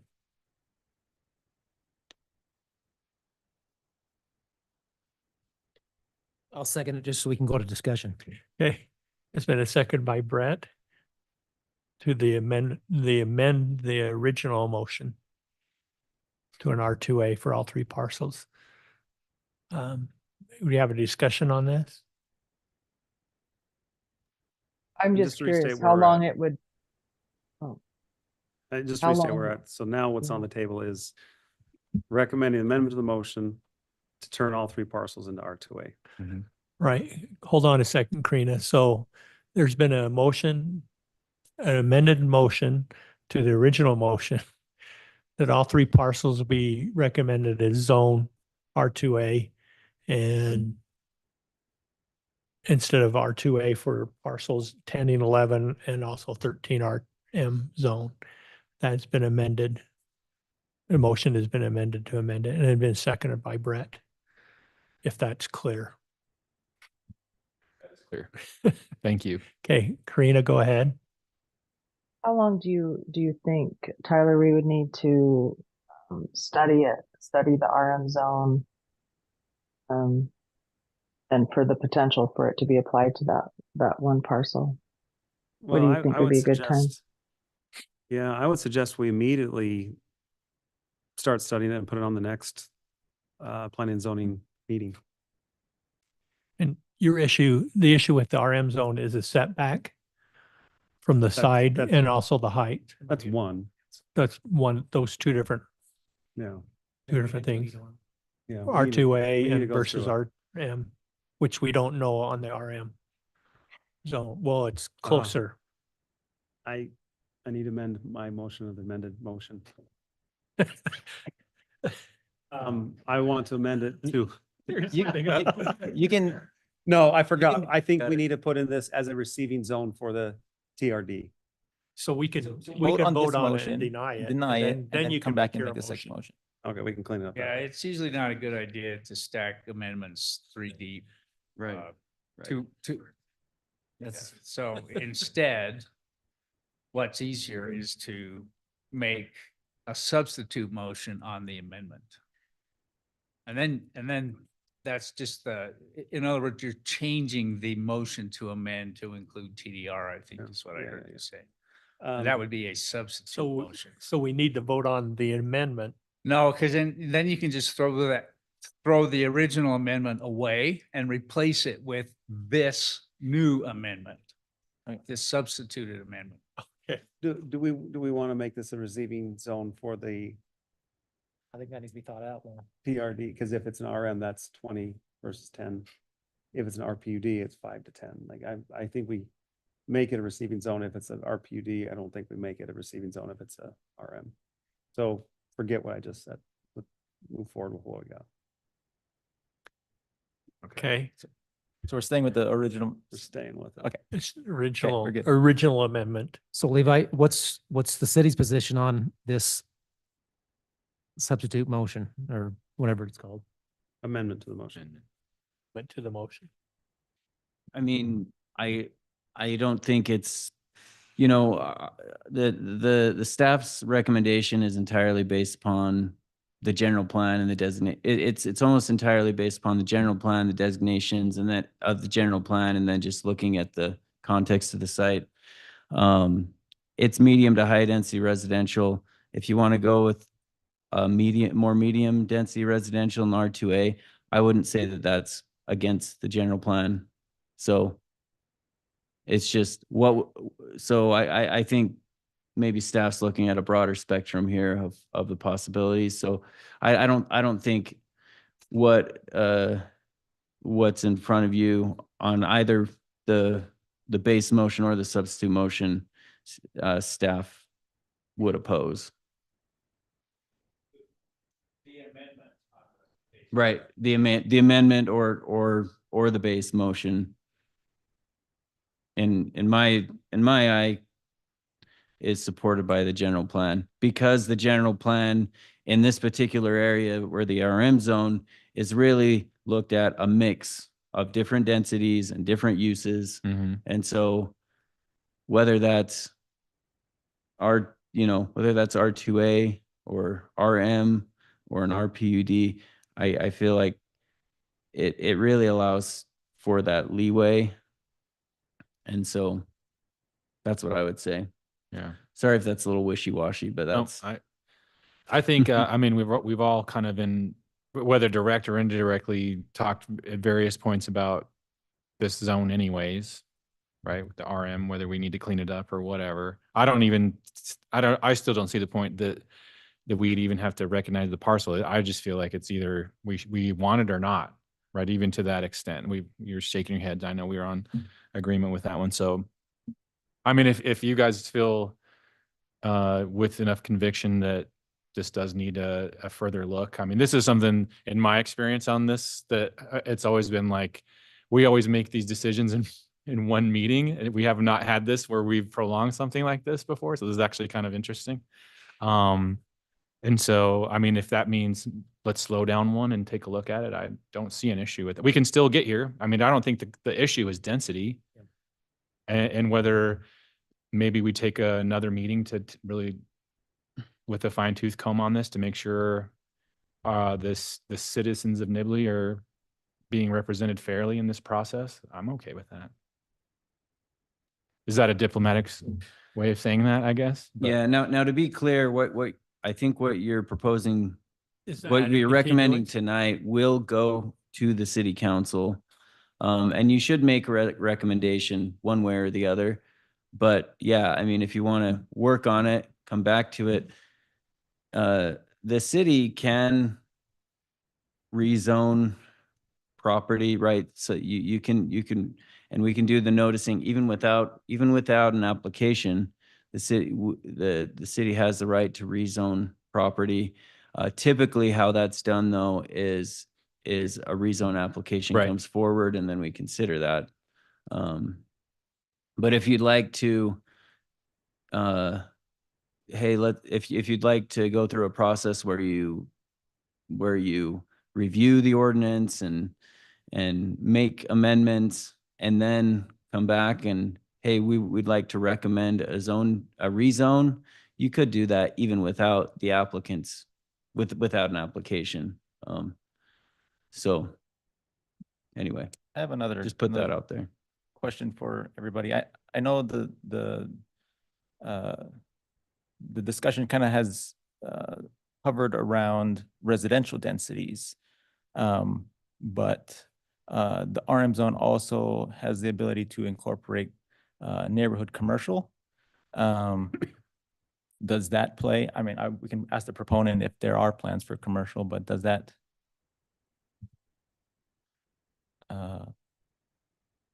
affect the way that you see the potential development in bringing in neighborhood commercial into the area?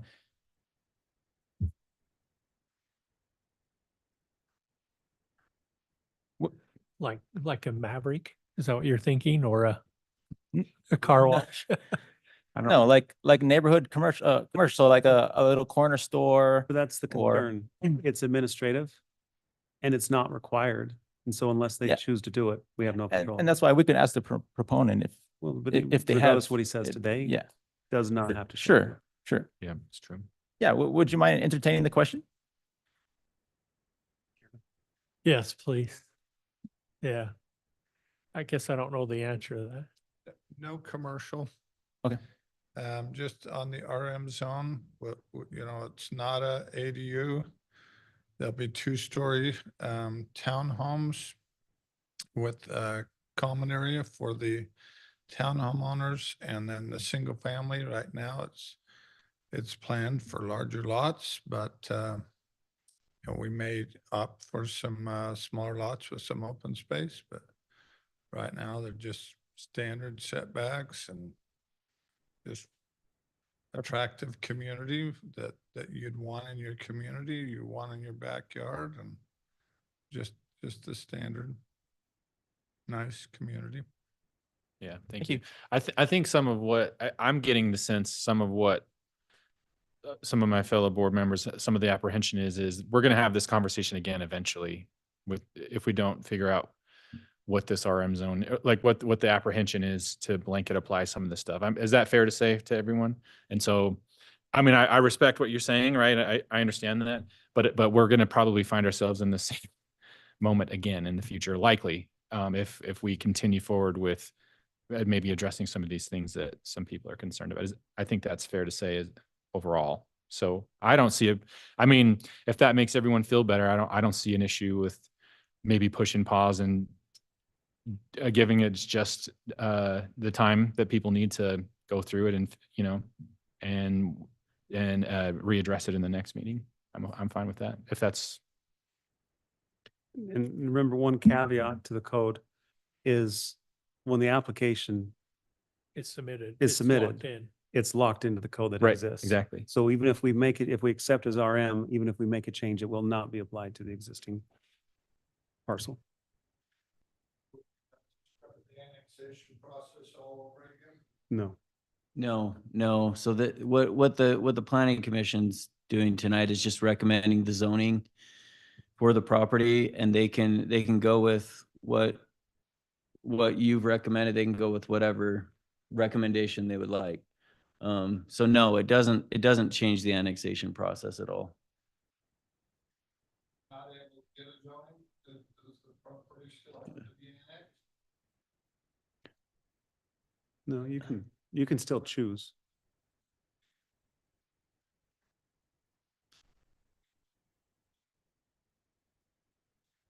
Sorry, can you come up to the mic just because we have people online and they can't hear you. Oh, I apologize. So I guess my question is, if you're going to pause it, do we have to restart the process with annexation?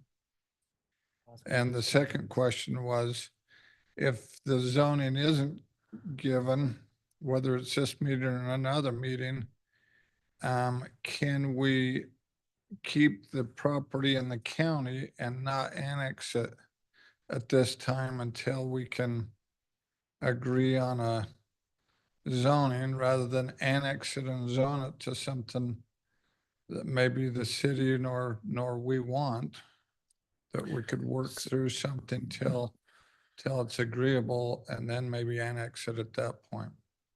So I think if this wouldn't automatically change the annexation. The annexation would move forward with this specific area. But if you choose to annex, that you would like to just annex a more limited area, I believe you would have to start the annexation process over again. You can't change it in the middle of the process. You have to, because you have to submit a specific plat for that annexation. That makes So sense. now you could do that as you know, the applicants can do that. They can say, look, we're repealing, or what's the word? We're rescinding our application, and you can start over again. But you don't have to. I think what the planning commission members are discussing is that, and this happens often, is that a zone designation is put on the property. It's an option, right? Let's say it's R2, R2A, but you could continue to have discussions on rezoning to another, to a different designation from there. You could develop it right away. If it's annexed and you get R2A zoning, you could just say, okay, that works for us, and you could develop it regardless of all those discussions. And really, you can develop an R2A like subdivision within an RM zone. I mean, it's mixed residential, it doesn't require high density. So Well, and the other thing is, like, my intent is not to delay the process. By moving this forward, even as an R2A, we have a recommendation to the city council. City council can ignore what we've said and still give you the RM zoning. But to move forward, to have that discussion with the city council, we have to recommend something. And then after this is all done, like at our climbing minutes, like what we're gonna follow up with, I'm gonna recommend that we immediately start looking at the RM zoning. Because then it's potential, if we can fix the RM zoning, we can catch up your city approval as well. Okay, makes sense. Thank you. Okay. Do we have let's move to a motion, or let's move to vote on the amendment this time. All in favor, say aye. Aye. Aye. Karina. Opposition? Did we lose Karina? All opposed? Is Karina there? are you still there, Karina? Can we record her as just unrespondent, and because we have a majority to move? forward? Sorry, are you still there, Karina? I think it shows that she's on there. I just want to make sure before we move on. I think you might need to unmute yourself, Karina.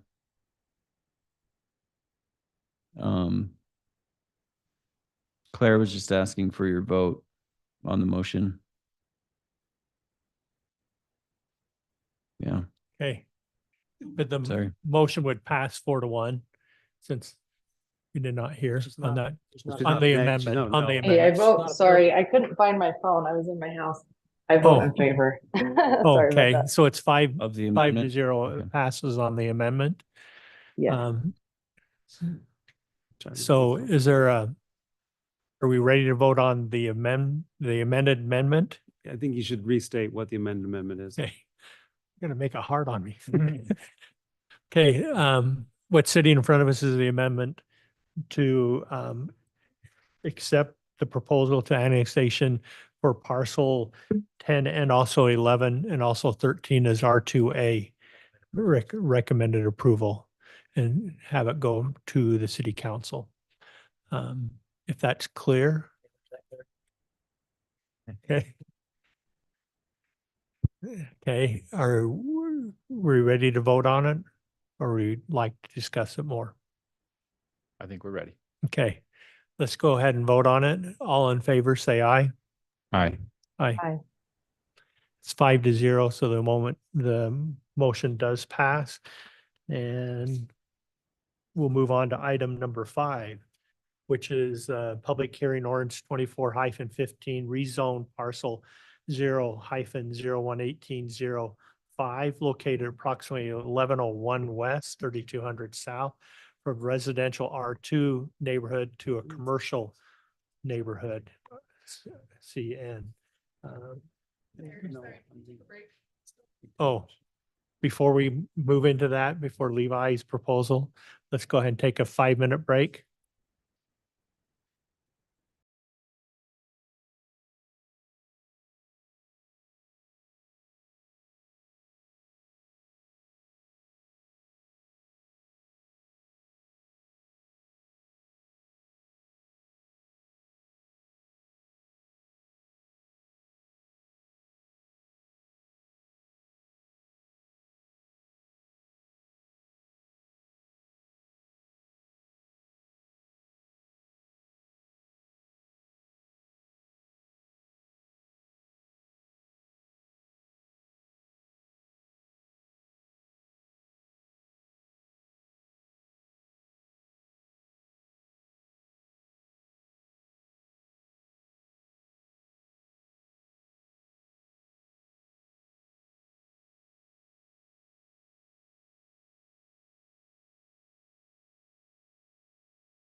now. And so I don't know if everybody heard me. Okay, we're resuming where we left off. And so we'll go ahead with that. So Levi, could you lead us into item number 5? Yeah, let me just get into this. So yeah, the applicant, represent the property owner. And by the way, the applicant is here tonight, the property owner, as well as the representative that's on this application. Ezra Eames, as well as Steve Parkinson's here, if they'd like to address you, if you're having any comments or any questions for them or anything. But I'll give some overview of what's in the application and what staff's recommendation is.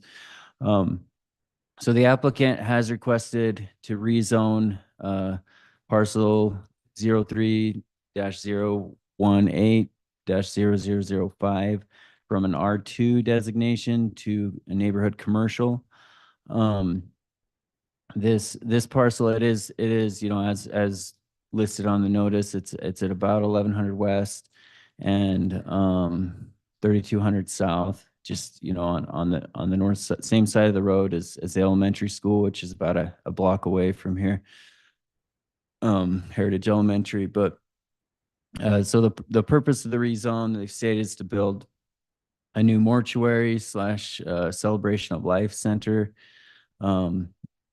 They've listed as a public benefit, funeral, celebration of life events, and gathering place for other family-oriented events such as missionary farewells and reunions, birthday parties, Christmas family parties, etc.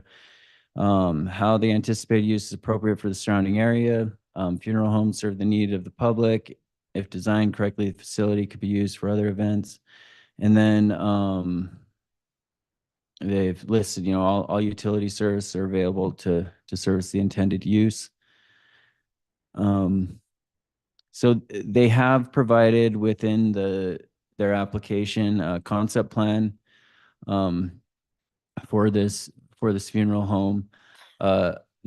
Just to remind you, this is a rezone application, so nothing within this consideration ties their hands to any specific design here, but this just kind of gives you an idea of what the applicant's intentions are with the site. So as you can see, at least on this concept plan, they show, a building that would be for a funeral home with the supportive parking. There is some additional property kind of on the periphery there that, could be for additional development but at this time, they've just expressed that they're proposing this neighborhood commercial, the funeral home. This is where it's located. I realized I didn't put the acreage on. I don't think I put the acreage on there. We can look that up exactly, but you can kind of see the scale of it in comparison to the elementary school and the adjacent single family homes. So as you can see there's residential uses to the east of the site as well as to the west. The north is vacant. It's currently agricultural property. And then to the south, it is planned for residential, but currently, agricultural in that area as well. So this is the future land use map. As you can see, it's kind of a sea of medium density residential in this area. And I'll kind of speak to this a little bit more, but other than some exceptions for park and school, really this is all shown as medium density residential within this area. Some applicable general plan goals to consider with this application. So land use goal 1, encourage development that respects and preserves the character of the city and provides a mix of commercial, residential housing, and some light industrial uses, carefully plan for growth within the city, ensuring that development occurs in suitable locations and can be efficiently served over the long term. Land use goal 2, guide land use and growth decisions through application of the general plan, future land use map and relevant goals, principles, and projects. And then commercial and economic development goal 2, create and maintain sustainable economic base for Nibley City that will provide tax revenues and increase local employment and convenience of shopping. So just some things, you know, from the general plan to consider with this application. Just some other considerations, you know, that staff reviewed as part of this application. So the future land use map, it does identify this area as medium density residential. However, it should be noted there really are no areas on the future land use map identified as neighborhood commercial. And when we look at the neighborhood commercial zone, and you know, some of you obviously you've been here longer than me and kind of dealt with this zone, but the neighborhood commercial zone, so one thing it says within the purpose, shall be located in areas deemed appropriate and approved by the city council for services to the residents of the city. The zone will create a minimum of detriment, hazard, noise, or convenience to surrounding residential development. So it really is meant to be within you know, a residential context. The assumption is that there are adjacent residential neighborhoods, and you know, it's really been designed to fit within those kind of residential contexts. You know, not everywhere, but there's provisions within the code that help kind of mitigate the some of the potential detrimental impacts of a commercial development on residential. You know, some of those things are, you know, there are use limitations, so the uses are more limited in neighborhood commercial compared to commercial. Some of the more impactful uses aren't on the chart. The building size, so the building footprint cannot exceed 15,000 square feet. And then, you know, signage is limited, so only small monument signs are allowed within a neighborhood commercial zone. Something else with this site just to consider, it is right on 3200 South. It's arterial roadway, and it has that close proximity to 1200 West, which is also, you know, an arterial road. It, you know, it definitely, it could have, depending on what's built on the site, whether it's the funeral home or other neighborhood commercial uses, there, you know, there will be traffic impacts. However, I think it is significant that the traffic generated, although it is adjacent to these residential neighborhoods, you know, staff feels that it would have a minimal impact on these local neighborhood streaks where you do have kind of you have east-west arterial as well as a north-south arterial serving this area to help disperse that traffic, you know, out of the neighborhood, outside of those neighborhoods. So with this, staff's recommendation is to recommend approval of this ordinance, which would rezone this parcel as neighborhood commercial. I should bring up, because this if you remember, some of you were on the commission at this time when the applicant did bring up a request to zone a larger area in this area as commercial, not as neighborhood commercial. If you might remember, that was denied at that time, and they've since, you know, come back. So just kind of give you a little bit of history. I realize that wasn't in the presentation, but I'm going to go to the parcel viewer so I can tell you more accurately what the acreage is of this site and everything. So let me move it here. Let's see. Okay. Yeah. So, okay. So this site that's in front of you today is 3.5 acres. And then the site to the north is about 8.5 acres. So yeah, 12, 13 acres total. But really what's in front of you today is for those 3.5 acres to be rezoned as neighborhood commercial. That previous denial was kind of larger area, really would have been more, could have been more impactful to those residential neighborhoods.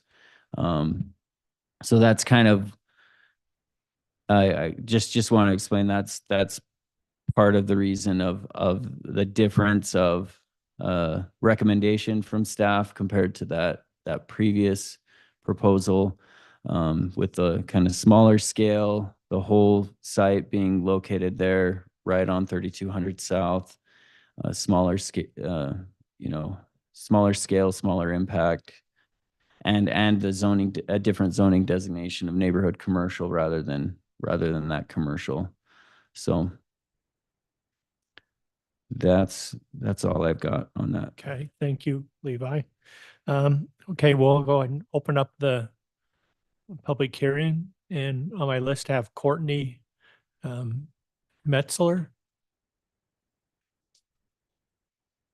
I sat there for hours and was like so confident on what I was gonna say. And then you call my name and I'm like, okay. So I guess my name is Courtney Metzler. We live at 3131 South, 1000 West. We're the third home in our backyard, would back the property. This little girl I brought with me, that Scout, she's 6 and attends Heritage Elementary. Same concern when it was tried to be commercial last time is it terrifies me with the amount of children that are walking to and from school every day. So I guess my question is, if that is made commercial, what steps are going to be taken city-wise or whatever to protect the children that are walking? I have called for, I mean, we've lived here 6 years, in the last 4 of them I have taken pictures, taken videos, called local law enforcement. Every day I almost see 1 or 2 children hit in the crosswalk from 3200 at 1000. I've begged, pleaded, asked, volunteered, and I can't get anybody to help us there. So with a business coming in, what do we have from the city to say, hey, let's keep these kids safe? I picked her up from school yesterday and today and counted over 100 children that walk that exact road right in front of the entrance of the proposed building. So I don't know, it makes me nervous. It terrifies me. Maybe, or could we change the school zone sign of where it's at, lengthen that? There's the roundabout that, I don't know. And then now we have the middle school going in. There's even more kids, more people walking. I don't feel like a commercial area is a commercial zoning is a good spot in the middle of a neighborhood by not one school, an elementary, but also an elementary and a middle school. Also in our backyard, we have a natural spring, one of like the only ones in the neighborhood, and it drains and flows into that property that's being used as like a cow pasture. Go out in the middle of the spring, summer, and you can tell just by the color of the weeds out there that there is so much freestanding water, marshland, wetlands. Has any of that been addressed, looked at?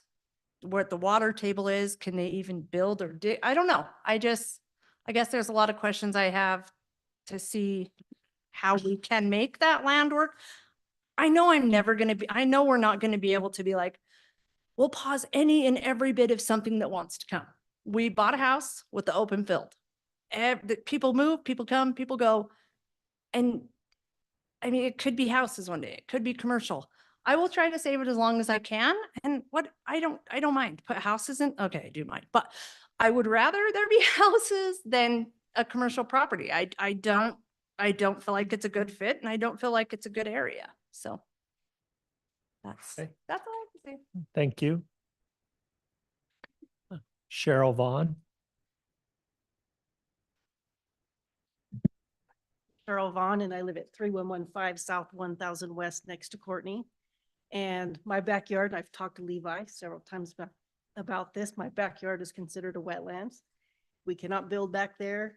And like Courtney said, in the back, there's like streams that go through that property and they all drain into my backyard. So I have all these ponds in my backyard. Even now in the middle of summer with no rain, it's wet and muddy out there. So I'm just concerned when they develop it, how are they gonna fix the wetlands part of it? And if they do fix the wetlands, how's it gonna affect my property? Are they gonna be able to rezone it so I'm not a wetlands anymore? Or is it gonna fix it?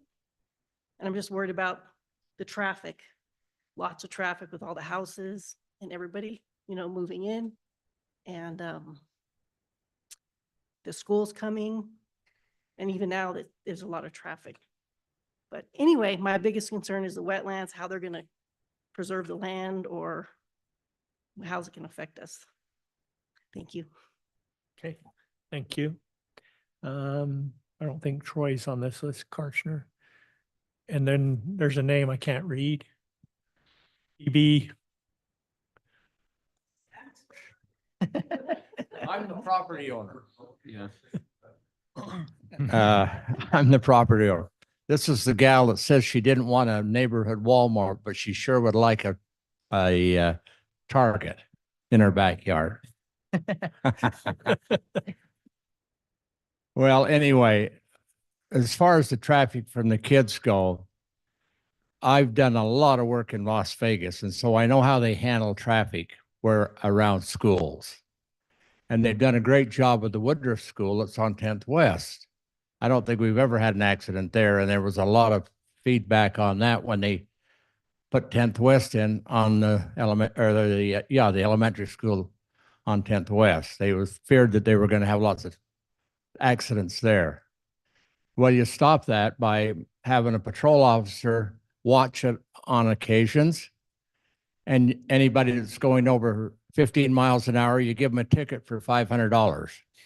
That's the first ticket. The second ticket, they lose their license. That's how you monitor kids walking around schools and traffic. And there's not going to be a lot of traffic, not like it would be with a neighborhood Walmart. The traffic for a mortuary is going to be fairly minimal. And it would be probably in most cases in the evenings when school's gone. That's what I'm assuming. Your traffic coming and going from a mortuary is usually in the evenings. And so that would be my contention, that the schools would not be an issue. Kids would be home by then.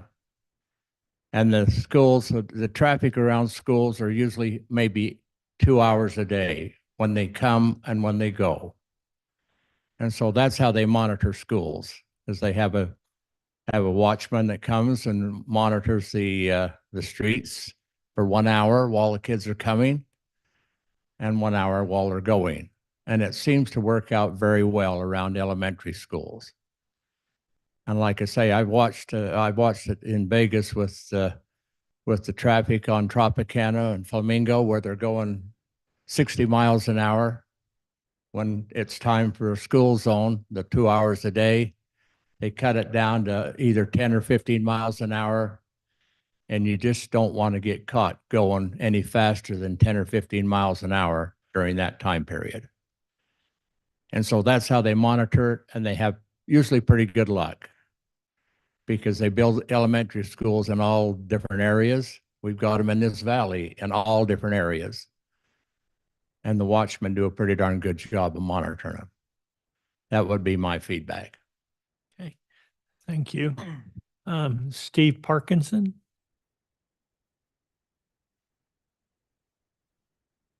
I excuse me, I represent some of the investors that are working with Mr. Eames and proposing this project to you. I did a project up in Smithfield that was very controversial because Can I interrupt you for a second? Can I get an address from you? Could you, what? Your address, please. It's 3355 North, 1200 East in Logan, Utah. Okay, thank you. Okay. I did a project up in Smithfield that involved the gravel truck, and it went past two schools. We either had to go past an elementary school one way out or past the high school on the other way out.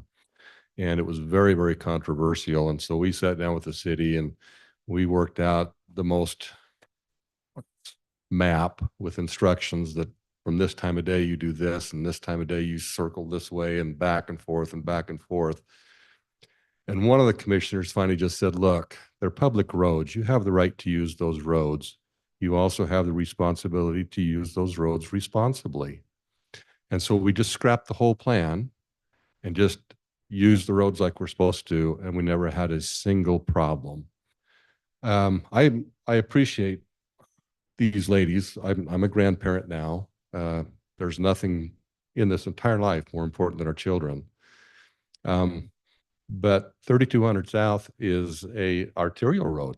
It's meant to carry traffic. And that's one of the reasons we like this location.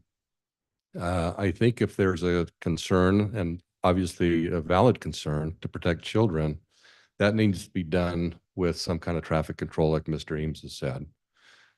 Hopefully, now he said a lot of things happen in the evening. That's true, but we also have funerals during the middle of the day as well. So it could coincide, I imagine, with when kids are going to and from school. But we certainly want the kids to be safe.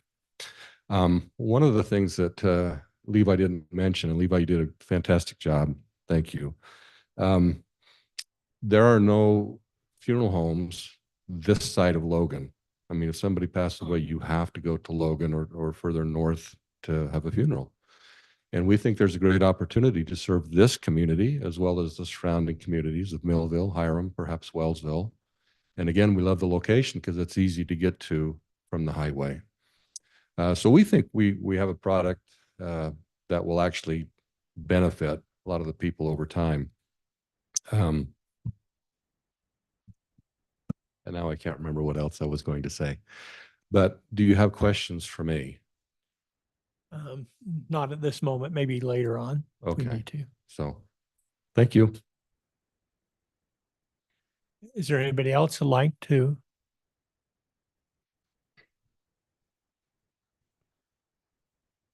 Hi, I'm Paul Burnson. I live at 3142 South, 1200 West. I think your project is better than it was last time. I'll have to admit that. Cut down in size and the business is maybe a little better. I think there's a difference between driving past a business and when the road to the business goes adjacent to the other road. Then I think, greater caution is needed. So if driving with a gravel truck past somebody's house is different than when you cross the walk where all the kids walk. I think that's going to require a little closer look, is how I feel about it, also with the other school coming. I'm not really opposed to commercial businesses. I like how you made that new zone. And it's my understanding that the commercial part will only be those 3.5 acres. Is that correct? It won't go beyond there. Yeah, yeah. Yeah. And that would be my other concern is we propose it now and say it looks good with what we're doing now with the mortuary, but then if that business goes back further, then all of a sudden the traffic multiplies. Those are my concerns. Thank you. Okay. Thank you.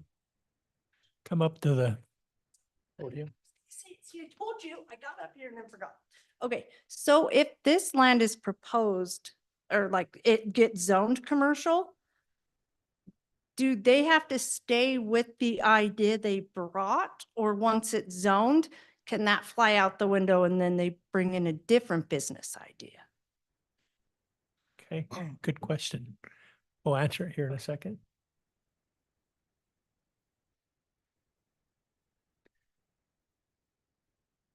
I don't think there's anybody else allowed to comment unless the mayor wants to say something. So we'll go ahead and close the public hearing on this item 24-15, and we'll move into item number 6, discussion and consideration.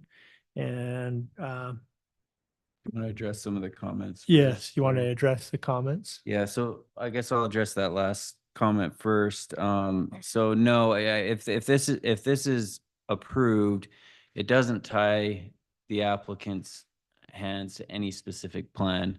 Now, you can conditionally rezone property with specific conditions. However, we typically don't like, the city doesn't typically do that with a rezone, at least not to a specific use. But that's, your prerogative I guess ultimately the council's prerogative if you wanted to limit specific uses. But I think it's important to note that what they've proposed, at least on the concept plan, it doesn't take up the whole site, and that's what I showed. There could be other buildings on that site, and as long as they conform to the neighborhood commercial zone, they could be developed there. So, or if they could come in with a completely different proposal, right? If as long as it meets the neighborhood commercial zone. There was there's questions about what steps are going to be taken to protect children. The city is proactive at working with the school district on safe routes to school and things of that nature. If there's a specific proposal, at least if it's conditional use, there may be conditions imposed that can mitigate some of those impacts. But at this point in time, there's nothing specific, right, being proposed or could probably be imposed on this that that would have any real impact there. But I mean, that's something to look forward to as with future development. Definitely, when there's an actual development proposal in front of the city. In the spring or groundwater, I'm assuming it's groundwater, not a spring. Oh, right. Yeah, I did want to pull up just on the map real quick because that was brought up, and I think I did want to check, and I'm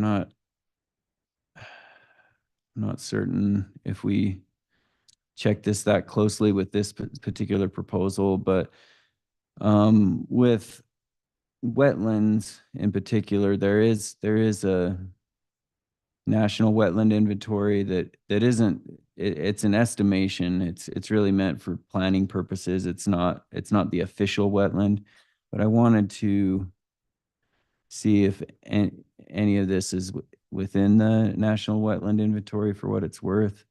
Does look like there is an area, right? So that's in the national wetland inventory. So if if and when they propose a development, that would come into play with the development.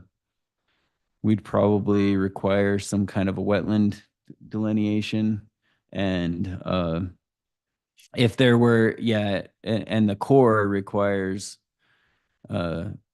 mitigation if it's more than like 1/10 of an acre, for example, the Army Corps of Engineers. And so that would all be looked at with a specific development proposal. But definitely something to think about. It's not the whole site, but there is a portion of the site that it looks pretty wet and could be an official wetland.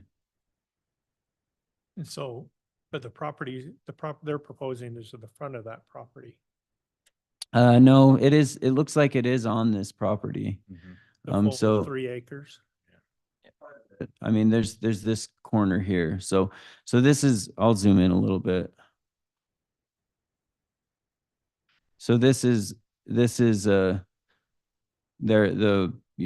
rezone area that's in front of you today.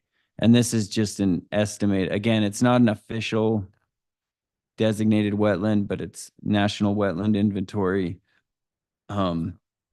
Just based upon like LiDAR detection, just what if they actually go in and do a study, they would redelineate this and the line would probably change a bit, but it signifies that there's likely some kind of a wetland in that area that needs further study, really. We've seen that go dry. In certain years, it's gone dry. And actually the spring is like she said, it's actually on her property. So the spring that feeds onto my ground comes off of her spring that's on her property. So she owns the spring. So fascinating. Yeah, it's spring that's on her property. And So- that's where the water comes from, that spring. And we have seen on occasions that it actually goes dry. It'd probably be good if you can go to the mic if you speak. We do have a commissioner online. She can't hear you unless you're up with the mic. Yeah, we've seen this spring go dry other years. And so on my property, it's actually, there is no wetlands on certain years.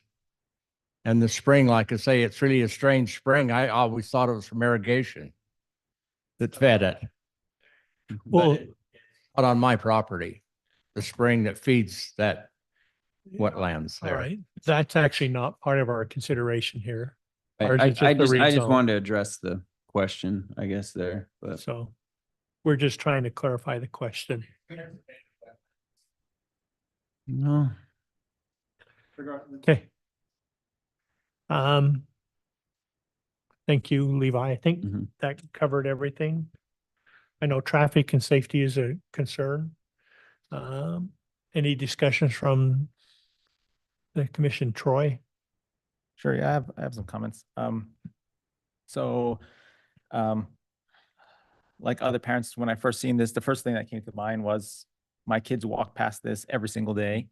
I walk with them, and I thought about just another ingress egress onto 3200.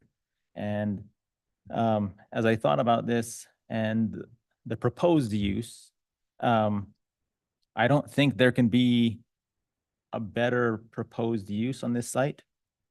I'm not trying to be facetious, but being zoned residential in this area, I would guarantee that if all of this was homes, there would be parents driving their kids to school 200 feet away from the school, which would cause more traffic during before and after school than a funeral home. So if it stays as the proposed use of the funeral home, if we're worried about safety, in my opinion, that's probably one of the best things, especially fronting 3200, my opinion. I've also gone and looked at all of the other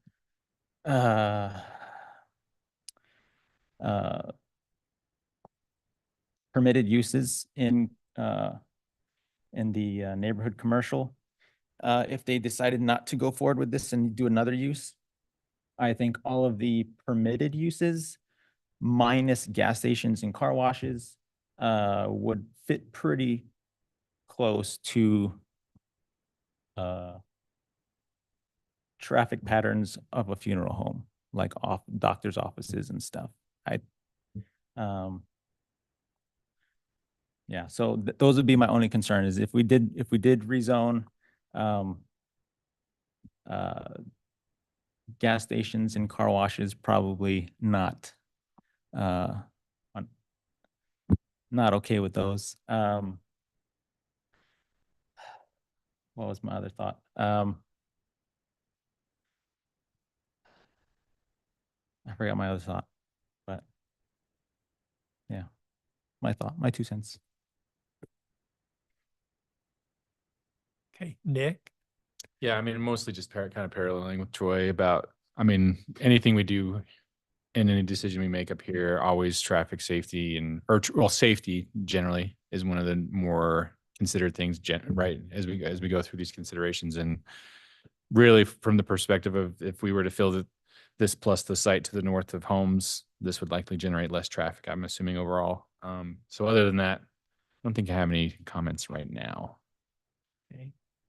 Tyler, do you have? Okay, Brett? Do we have the ability to condition the recommendations for approval on what they're presenting? Yeah, thank you for saying that actually, Good. because Yeah, I mean, yeah, you can recommend a conditional approval. I would not recommend limiting it to only a funeral home because the site is 3.5 acres. They may not need 3.5 acres for a funeral home. And is that really the only use that we're okay with here? That, you know, that's something you'd want to ask yourself. However, you might consider prohibiting certain uses. I mean, Troy brought up a few. If you have concerns, if you think, oh, but we couldn't, if this, you know, we just don't want to allow this specific use. I think that's something that could be monitored by the city, but That's what the permit.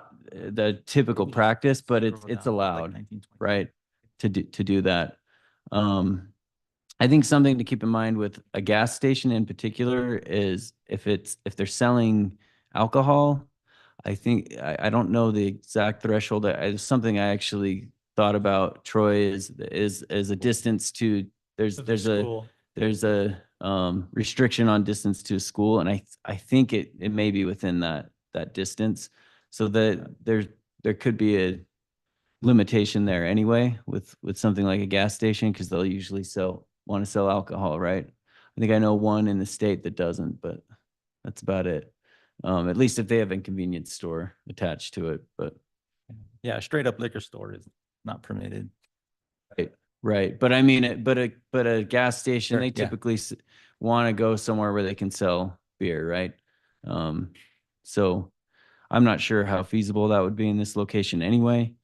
Car wash, those go everywhere, right? So there could be a car wash here, but there's.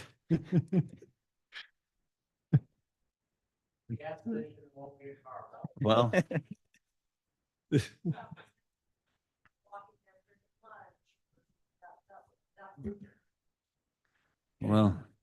Well, Hold on a second.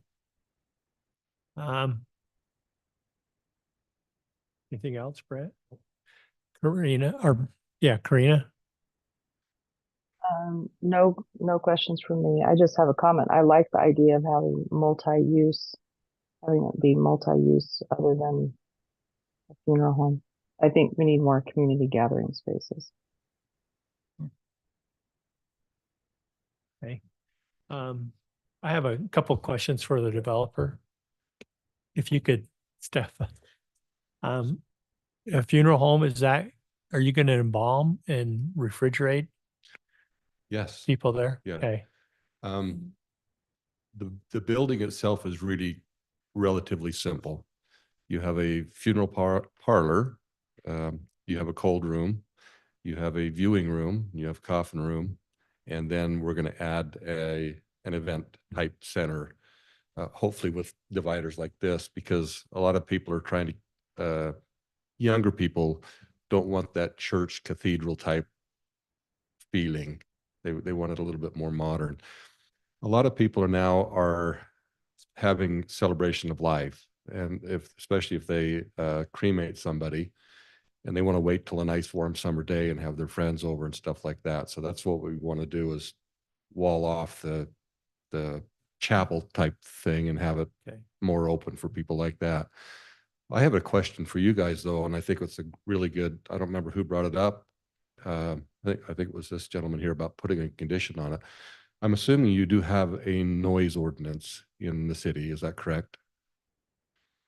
I believe Okay, it's so that's one that I would make sure that is outlined, and if we get the funeral home permit, because, you know, if we do have we don't want to have like a quinceañera. If you've ever been to a quinceañera, all they want to do is drink and blow their eardrums out. And I know this because I had an event center before. All we want to do is if there's a gathering that's too big for somebody's home, you know, a special birthday party or get together around Christmas, but we want to make sure that we are not bothering the neighbors. So there's not if an there's outside, not, okay, there's not not an outside facility. Like I'm not going to hear a dance going off from my backyard. Yeah, well, that's one I would definitely say is stay within the noise ordinance. With inside the building. Yeah. Okay. Our intent is not to have those types of, and if there was a condition, say, that's one that you can't hold, is a quinceañera or something like that. I don't know if we can hold. Yes, your questions for me were, They were my question. I didn't know if you're going to have an outside facility with, I can hear my neighbors having a quinceañera and blasting away, and it's good music and it's fun to go to, but but 11 o'clock at night. no, yeah. I think if you're going to put restrictions, it should be on noise and time allowed there, and that would make perfect sense. Okay. Just so you know, I know that we've, Tyler, I think, has mentioned building heights. It's a single story building. We've kind of pitched some ideas with the architects. It's going to be a modern looking building. And we do want to have 10 to 12 foot ceilings, but that's it. So we do not propose a multi-level building or anything like that. So.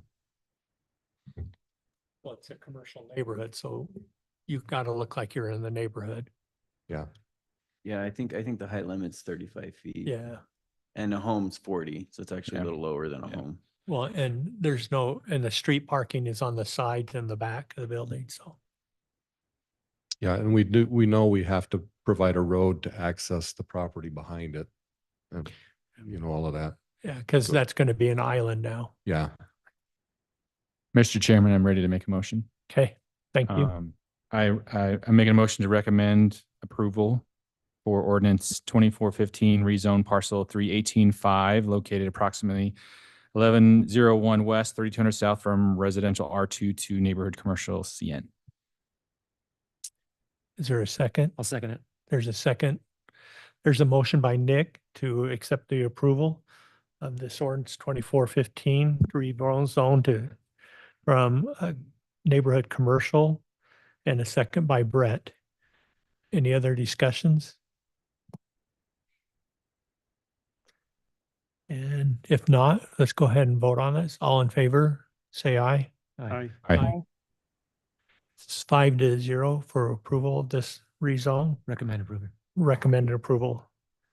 And this will go to city council, correct? Yep, it'll go on the next city council agenda, which is on next week on the 14th for consideration, just for the applicant. Yep, 6:30 on the 14th. Okay, thank you. That moves us to item number 7, the workshop on parking requirements. And everybody's gone through that. The final reading. Yeah.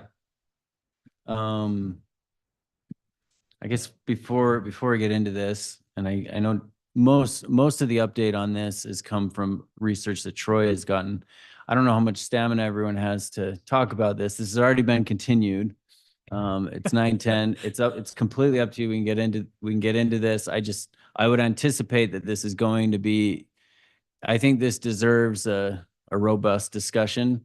So, we can introduce it. We can go into it. I guess, I don't know if anyone had any feelings of how, this is a workshop, how much,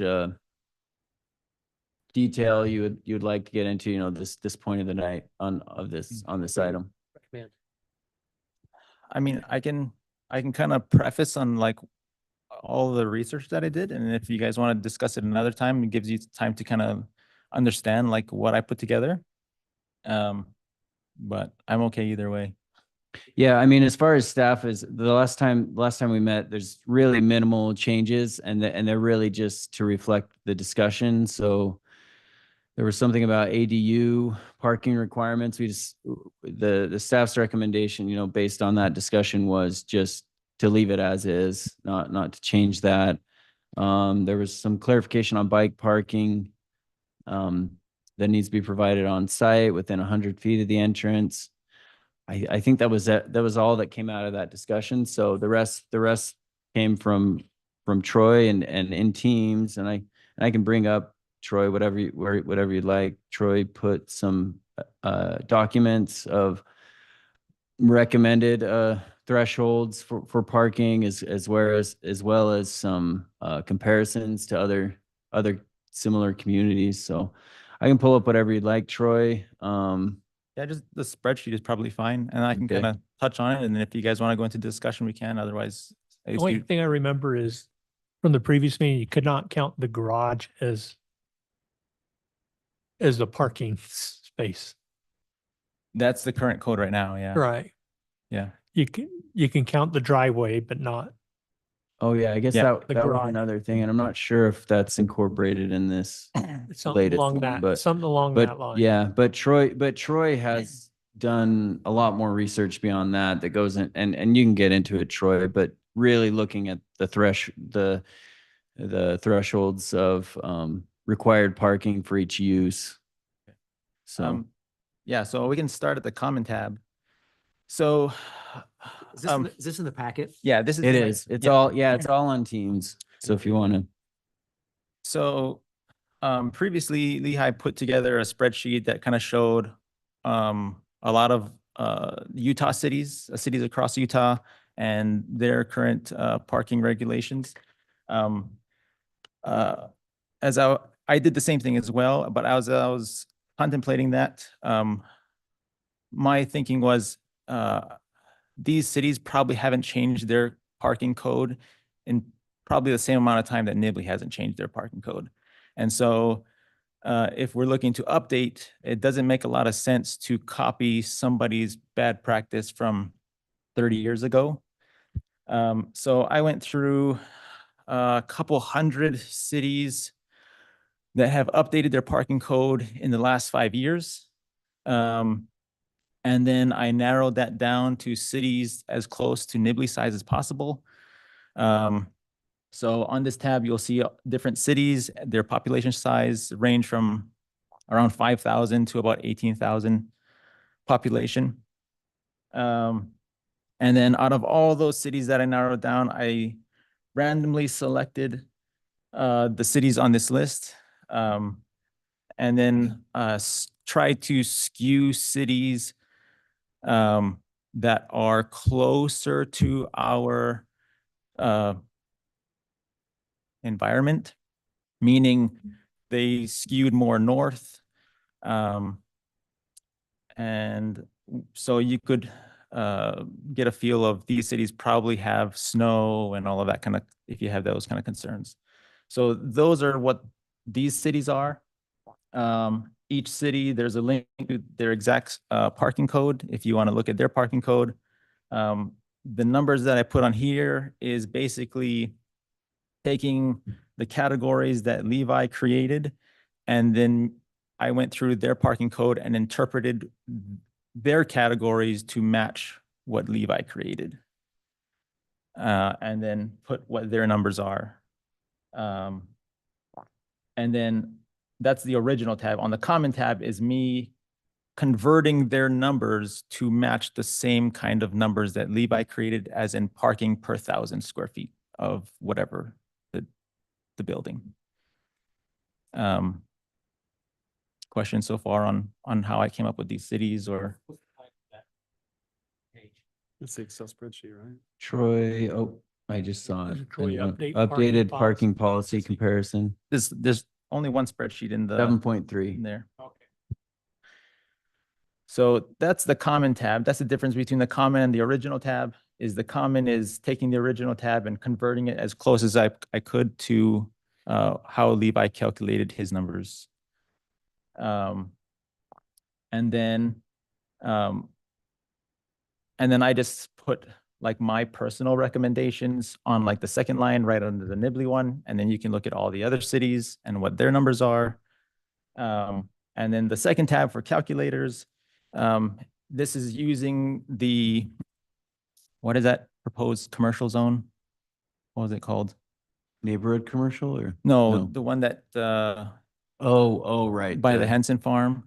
Yeah, Um, the, that kind of started the Nibley whole. Marketplace. Yes. There was a Yes. concept plan that was reviewed. Yeah. Yeah, so the calculator tab is basing off of that plan that they had proposed, showing how many parking they currently have on that plan, what the parking would be with the current proposed numbers, and then what the parking would be with my suggested numbers.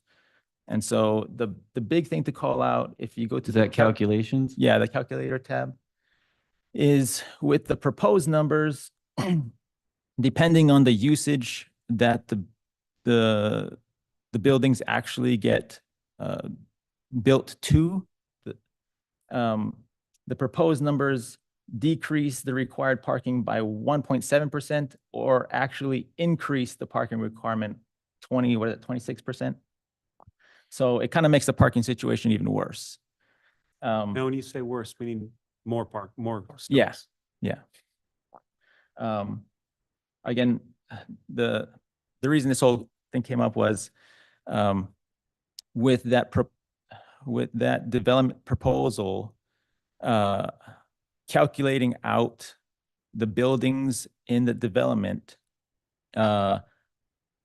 parking and places and driveways accounted for 84% of the land. And it was said that multiple commissioners agreed that that's not the open space we want to see in Nibley. It is not just a whole big parking lot. Thus the discussion on the parking requirement changes. So, and then on the right, those, if you substituted in the numbers that I proposed, those would be the minimums. Again, that's minimums, not the exact number of parking that the builders would be required. We haven't talked about having maximums. We can implement those, but developers aren't beholden to build to this number. They could add more parking if they wanted to. So that's the general gist of the spreadsheet if you want to look it over. If we want to have a discussion another night. I think it's all fantastic and awesome. My only disagreement would be with your accessory dwelling unit at one space. I think it just needs to be two, just because I don't know anybody who's at least two people living in a home that has just one car. Again, like these numbers come from out of like the hundreds of cities that I've looked at. And I should preface, these hundreds of cities that I've looked at, these are cities that have adjusted their parking requirements, but still have minimums. And there's also tons of other cities that have just removed parking minimums altogether. So I only pulled up cities that still had minimums. And if you look at the other chart, a handful of those cities have no parking requirement for ADUs. So that's just yeah. And again, that's where my numbers are just coming from these other cities. So I think the reality is I can't imagine anybody building an ADU and not saying we're putting two parking pads here. I just don't see that. But they could if we don't require it. Right. That's my only, I think, great work. That's it. Thanks. Work on that. Yeah, I mean, I think just to kind of compare and contrast the current draft from staff, it's not based on other city standards, really. It's based on and again, it's with some rounding and trying to come up with the closest designations that we could find on the ITE parking generation manual at the 85th percentile. So that's the assumption that we want to provide adequate parking 85% of the time based upon the studies that they've done. Now, also within those numbers, I tried to omit anything that didn't have a strong, at least somewhat of a strong correlation, meaning that if it's square footage, that somehow the square footage is explaining the amount of parking demand for that particular use. There were a number of them where there didn't seem to be a strong correlation at all. It was a very low R square value. And so for some of those, and just looking at, some of the provided parking, like for example, for a church, they did have some studies and it looked like, okay, they're requiring quite a bit more parking. And then once you dive into the numbers on the study, there wasn't a very strong correlation. And so that's why that number didn't change, because there wasn't really a good backing within there. So there were a few that stayed the same because there wasn't a very good reason to change it. But that's not the only data source out there. It's the best one that I could find with, as far as kind of a broad-based standard. I think what the difference here with Troy is it's based on cities that have changed their standards lately, and they've probably used a variety of different methods to do that, right? So I think there's some value in that. I don't think they've copied and pasted each other's necessarily. One in Utah that I think is worth looking at, because I know they did a very extensive study on, but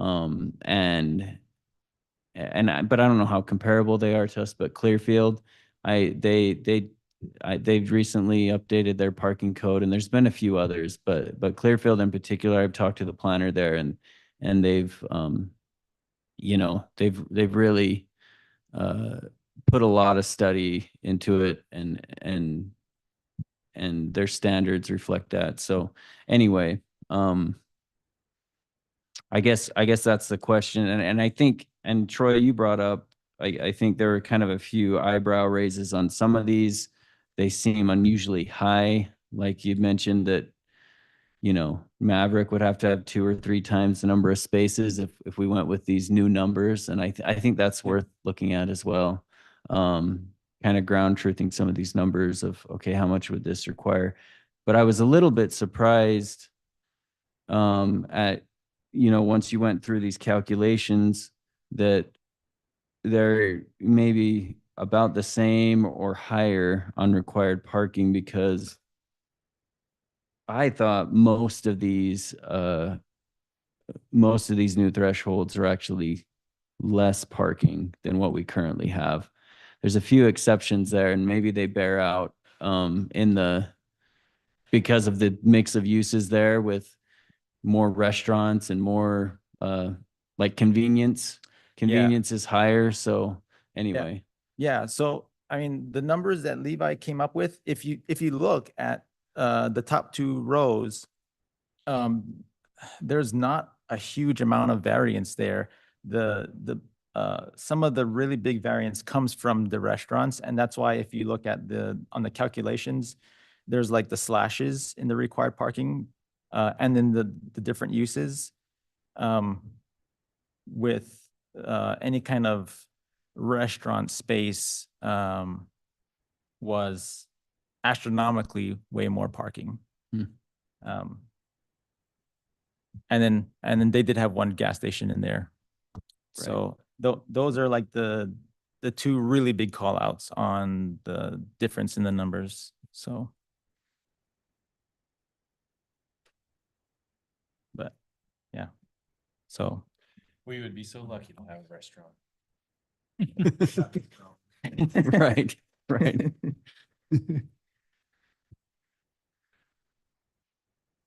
I'm going to kind of echo what Brett said. I think we're dealing with 2 different sets of problems here.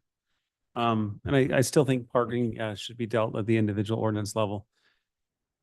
Commercial, the developer will know what is going to be best for their project.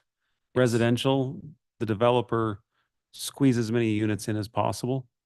And I don't think we modify any of our parking restrictions for the residential. But yeah, on the commercial stuff, I think we should, having a minimum and let the developer decide what is commercially viable for theirs will impact their investment, the amount of people and throughput you can do and all that. But I mean, in residential development, they're not concerned about parking because they're just selling it, moving on. So I don't think we restrict. So, I mean, I think with what you say, Tyler, there's kind of a few options there. So the way the ordinance is currently written is we have a minimum, Yeah. but if they come in and I don't think it's restricted to commercial. It's any developer could come in with an alternative parking plan. And if Right. they have some kind of a study that backs it up that says, It can hey, still be this is how much you can modify, it could lower, and there's really no restrictions there.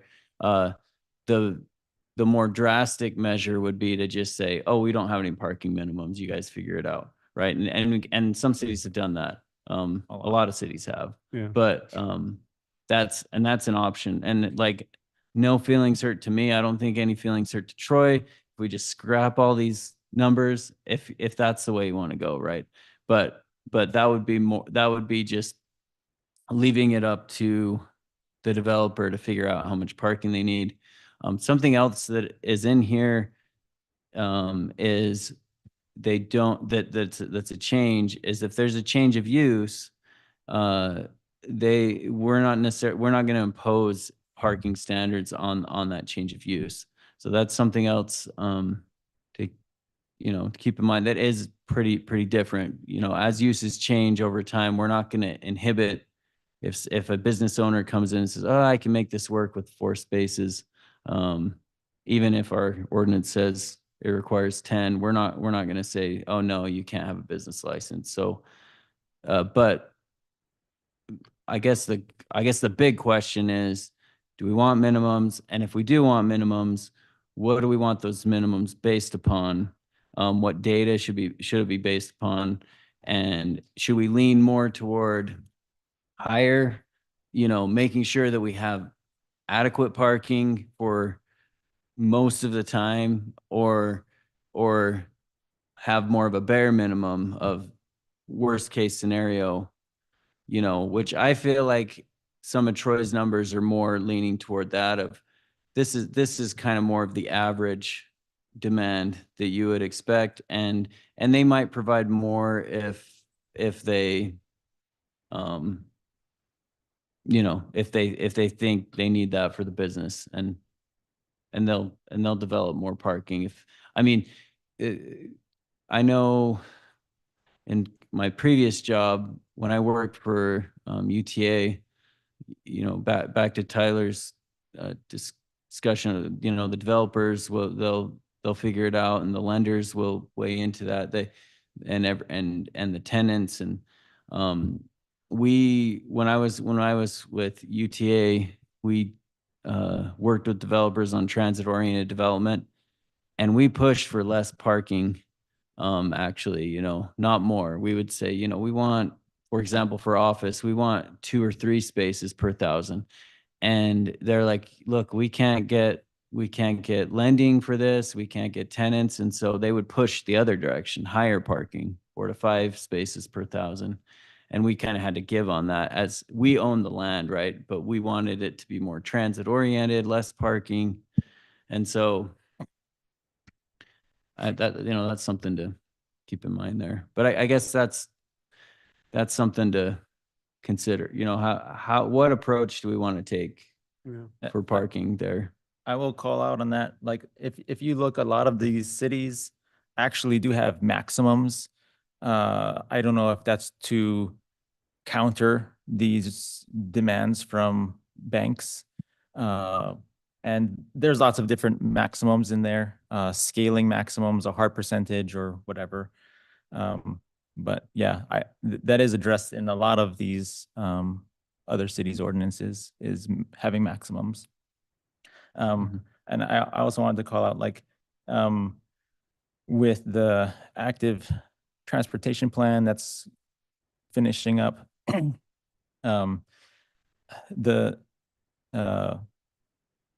as with an abundance of parking, you severely, what's the word?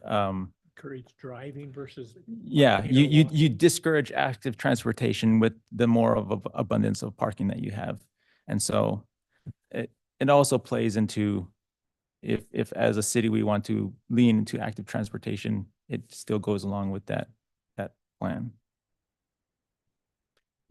I think there needs to be a minimum for developers like the AUP, the accessory dwelling unit. They're gonna put one parking spot and then they're gonna be two cars there and one on the lawn and or one on the two on the street or something like that. Yeah, commercial parking is a problem of the property owner. Because if you don't have enough parking, your clients go somewhere else. Right. Residential parking is a problem of the city because if there's not enough, now we're fighting the snowplows and everything else.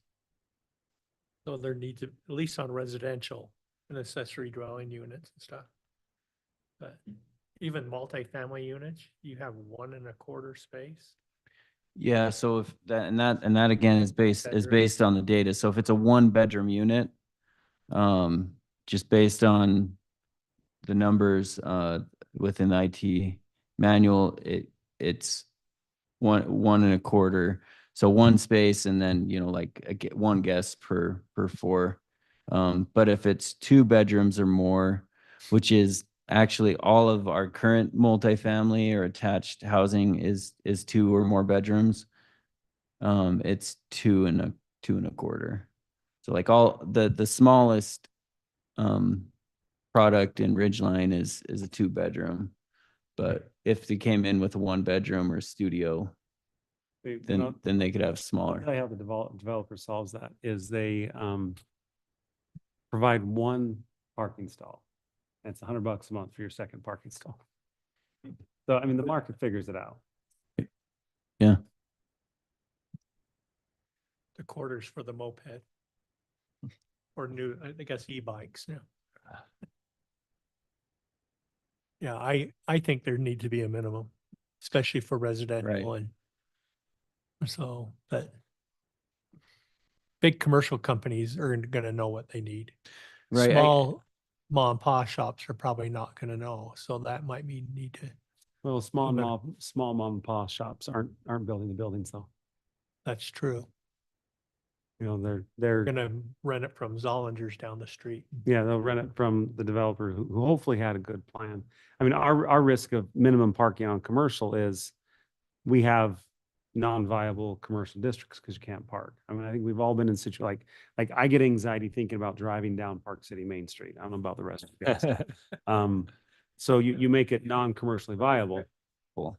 It's very well. Even though, yeah, exactly. But that's even what I'm though saying is- parking is hard to find. How many places have you gone that it's a headache to find parking, but it's hopping? North Main Street on UPS. Right, Yeah. drop your package. No, I understand what The different- I understand what you're saying. You'll maximize your throughput by limiting the parking. The commercial districts know how to do that. If Park City Main Street didn't have people walking down the street, they would build more parking terraces for accessible parking. The commercial aspect, they'll solve their own problem. I've never once looked at someone's parking restriction approving a loan. Really? Okay, what loan you money for this business or this, but I need to know that you can handle the traffic. Yeah. So it And pays back. I mean, and maybe in some certain area, well, maybe if it's a city or something like that, who's gonna, yeah, I've never had that experience, but, yeah. Well, okay. I mean, I think, Troy, I like the work, especially on the commercial side. I think the residential, yeah, I'm with Brett, 2 units for the ADU. I'd actually say 1.5 on a single bedroom. The 2.25 on a 2-bedroom, like we are a different demographic than the Northwest. We are a different demographic than some of these other cities. Like we have far more married people that are younger in these 1-bedroom units. I think we need to account for that. So if we just make those 2 or 3 adjustments and then adopt what he's Yeah. done. Have a bare minimum and let the economics decide the commercial side. So go with Troy's instead of staff's. Is that where kind of where we're leaning? Or just scrap them all together. I mean, Well, I don't think we have to have standards. There's a. We don't line- have to. The great limit. We There's don't a- have there's to a- have, there's a line we of don't, we do basketball not have to now, have but I think parking it's minimums, important. and there's hundreds of cities across the nation that have just said, let We are the market still- figure it out. Parking, and We- just we snowplow can- around you. For 6 months of the year, we can have an active transportation plan. For 6 months of the year, we're trying to figure out where to put snow. Like, we can't base it off what everyone else is doing. Like, The solution. There's snow here in I think. in Troy's, I think I'm okay with the commercial, with the exception of the residential. Yep. Residential needs to stay where it's at or higher. Like, I would like a 1-bedroom unit to be a 1.5, not 1.25. Because I know what's gonna happen. There's not gonna be enough. I mean, we're talking RM zoning, there's not gonna be enough parking. They're gonna park on the street. They're gonna get hit by a snowplow and they're gonna be in your office complaining that there's nowhere to park. What am I supposed to do? 1.5 mean. Instead of 1.25 stalls per 1-bedroom dwelling, it's 1.5 stalls. So for, well, for Well, every 2 units, yeah. you have 3 parking stalls. Yeah. Because you'll have one married couple. some people have and one, some people have two. Yeah. Yeah, but you. the Or aggregate- they have guests, or it's just a bunch of guest parking that's out there. I think we need to account for the demographic and general population trends that we have. The 2-bedroom condo, I think in Cache Valley, the majority of the time is occupied by 2 residents. I mean, we had one car for 8 years. And then, you know, and that's the whole time we were in an apartment, we had one car. And the park, How was your marriage during? Those fights. Where did you live?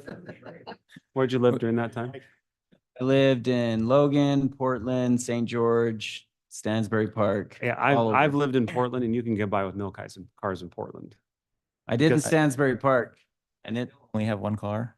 one car. Yeah. I mean, some people choose to have one car, and I think two, if it's just a couple, or a single person. I was just looking at the demographic trends. There are a lot more single person households than you might think.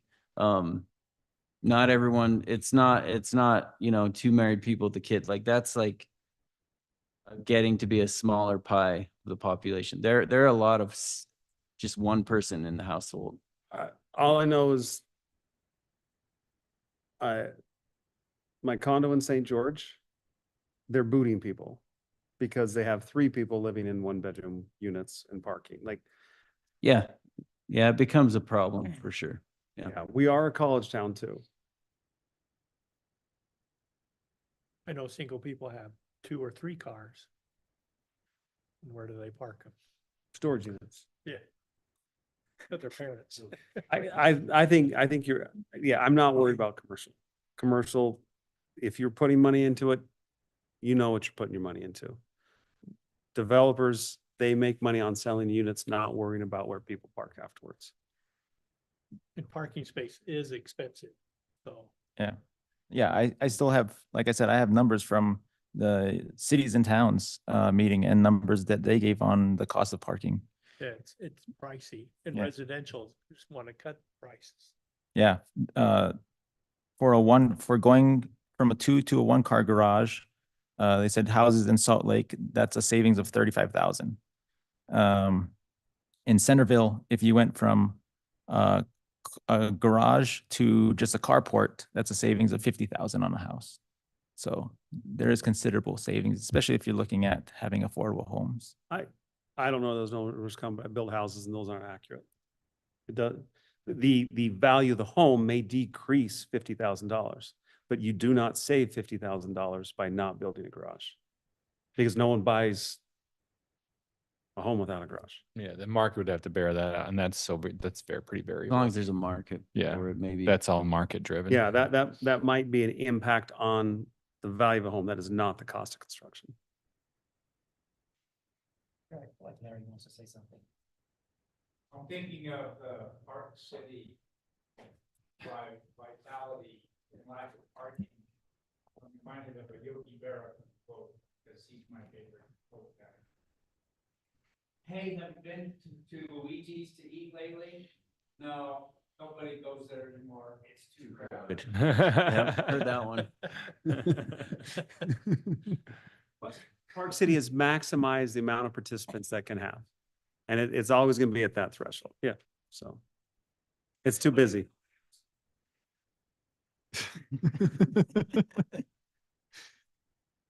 So what I'm kind of hearing is you want to go with Troy's numbers? I'm not saying that. I'm just saying, whatever, what do you say? Troy's numbers on commercial, cities plus an extra quarter on residential. What do you guys, does everyone agree with that general consensus, or what do we think? And I don't Is want any that- bike parking. I- It's commercial. I just, Does this discuss bike parking? yes. Yeah, there should, I'm 100% against bike parking requirements. Let the commercial zones decide. We can put bike parking in condominiums. But I talked to a couple business owners and they said it's problematic. I wonder how. It is so cheap. A bike rack is like a couple $100. A parking stall is thousands. Then in the good of our hearts as a city, we should donate them to the commercial businesses. If Like, does that really kill their business to require a couple $100 of a bike the parking? one of the gentlemen I spoke with today said he removed his bike parking because every time something happened, someone did something to his bike, someone stole the bike, they're asking for cameras, they're saying this happened, that happened, where's my bike chain? He said it was such a nuisance, I just got rid of it. So the next time they come, they just have Lean their to bike against the scramble wall. and put it somewhere, and then maybe they chain it to the, handicap stall pole, and someone runs I'm into the just bike. one and- voice. I'm a believer in the free market. I like bike parking requirements because it promotes biking. And it aids that. If, if I know, if I know I'm going here and there's gonna be a safe place for me to put my bike, I might take that. The mayor can come on his bike tonight because he knows he can lock it up. I did. I don't. Yeah, you're the exception, though. Okay. I'm done fighting.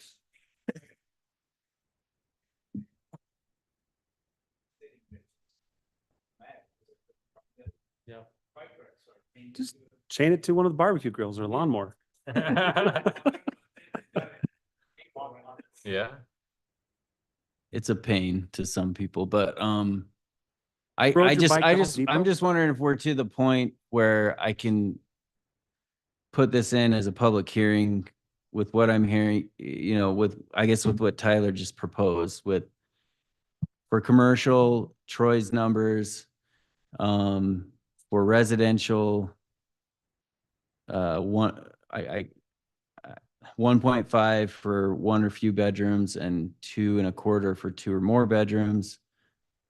That's for multifamily. For single, I think it's 2 in addition to the garage, the way it is now. Is that what we're? Yep, just how it Right. is right now. They can't count the garage itself. But, okay. Are we kind of good with bringing that forward? Everybody? Sure. Karina? He's asleep. Yes. Yeah, Except I support bike parking. Sorry, Troy. I do too. I support bike parking. I'm not gonna die on that one. Let's have bike parking. Okay. All right. okay. With that, then I think I will change the current draft, and then, it might help. I mean, I think if you could draft maybe just I know you've already done tons of work, so I don't want to give you more work. But I think it would be good for us for the commission and the council, and considering these numbers, since you did all the research, just give some explanation of what they're based upon. If in a kind of paragraph form, I think that would help with the decision. The spreadsheets are great. We can go through those, but I think for some people, it's good to have an explanation of, and I just don't know if I could come up with that based upon all this stuff you provided. So just this is what it's based on. That would help. Yeah. Okay. So we'll probably have a public hearing on that at the next meeting, because that's about a month away. Okay. Sounds good. Right? We'll move on to staff reporting. And anything else from the council, from the commission? I've got something. So we made a decision to really go through the RM zone tonight. And I really think it's contingent upon us as a commission to really review that ordinance and really make some recommendations on our own. I think Levi wants to say that he believes he's done enough work and done and fleshed that out to basically parallel the RPUD to the best of his ability. So I think it should be on us to review that ordinance and really come up with a And good bring game it up plan in the moving next forward. meeting?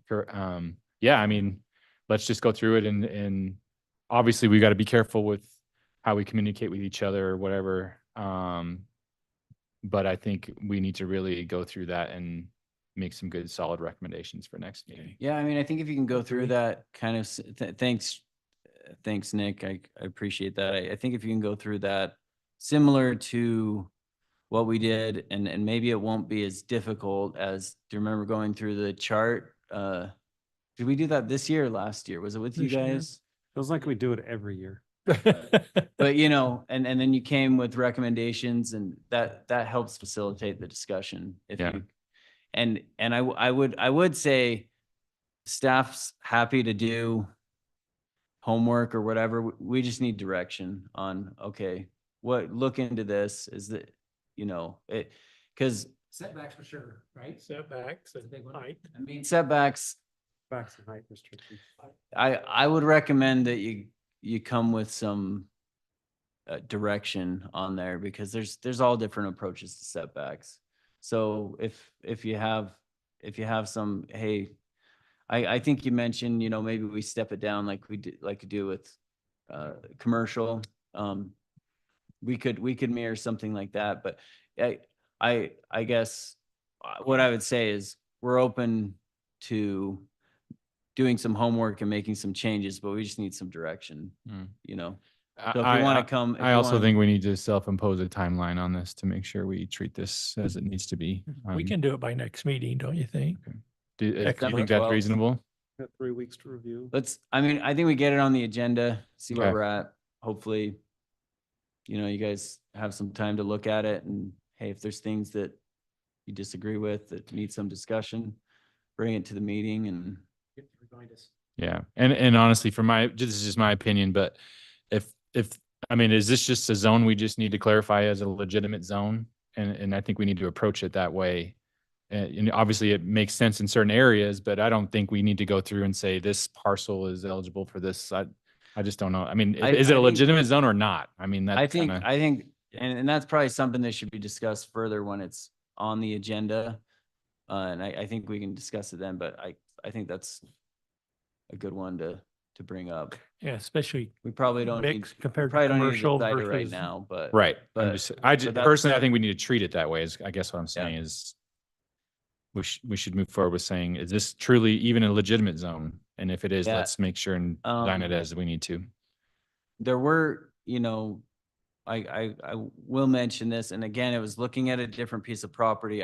The other thing I would say is, it seems like the approach is, let's not focus on this property or that property or this new property. Let's just look at this as a general zone. And Yeah. does it make sense? Does it make sense in some locations, in higher density locations in the city? Where roads make sense in the whole deal, We right? need to look at sending and receiving sites too. To move that. Oh, I don't want to get into that one. I don't know about that. Let's Let's let that dog lie for a while. not try to bite off more than. More, chew. well- Yeah. If coming out of Hiram into Nibley is a receiving site. Or sending site. Yeah. That's a can of worms, Okay. that whole TDR thing. Tyler will tackle it. Tyler will tackle it. One specific word. Oh, We're waiting for the staff reports from I do have a Levi. few, I do have a few things. Sorry, so just real quick, Ridgeline Park, that the 2900 South request, it did pass first reading with council. They asked for some more documentation, and they had some kind of legal questions, so it will be back on the agenda next week, for second reading, but, this is another kind of discussion, but the meeting schedule for 2025, we switched. And some of you, this is the only meeting schedule we know, but we switched from twice a month to every 3 weeks this year. What do you guys think about that? Do you think we stay, we stay the course, or do we go 2 meetings? I think every 3 weeks has worked out. I think it's worked out. From my professional perspective, there's not a lot of development and decisions coming down the pipe for the next year. And I think we can amend that if we start having lots of proposals, zonings, developments, and stuff like that. One thing that's changed is final plats don't come in front of this body, and that's, I guess, one less application you have to consider. Yeah. That's just a staff approval now, so. Yeah. So are we generally good I with? think it's been fine.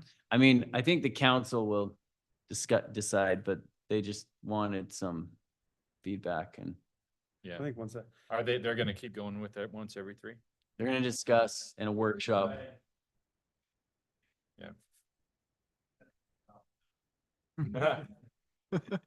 We just had our technically like a second reading in this. First of the year. First one ever, for me anyway. We stopped the property tax. Okay, so there's that, 25%. Couple of other things, go back to the city. So additional questions from UDOT and how they're gonna do the required payment on what UDOT's gonna impose, or what's the question? Like, they yeah, approved it, but approved it subject to. approve it. They just approve it. So they approve it for first reading. So the way that city count, it's just, They want to see the legal documents. they'll consider it at the next meeting. It wasn't a final approval, but they just, before they made a decision, they wanted some more documentation on what UDOT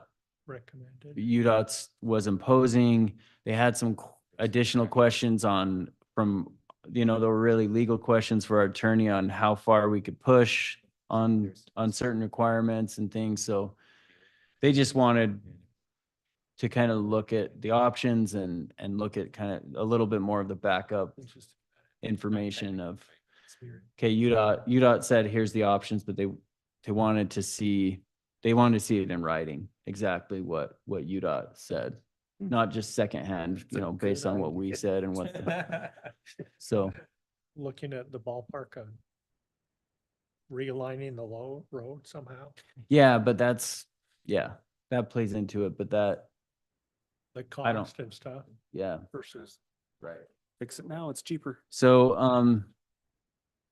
and then, so a few more things.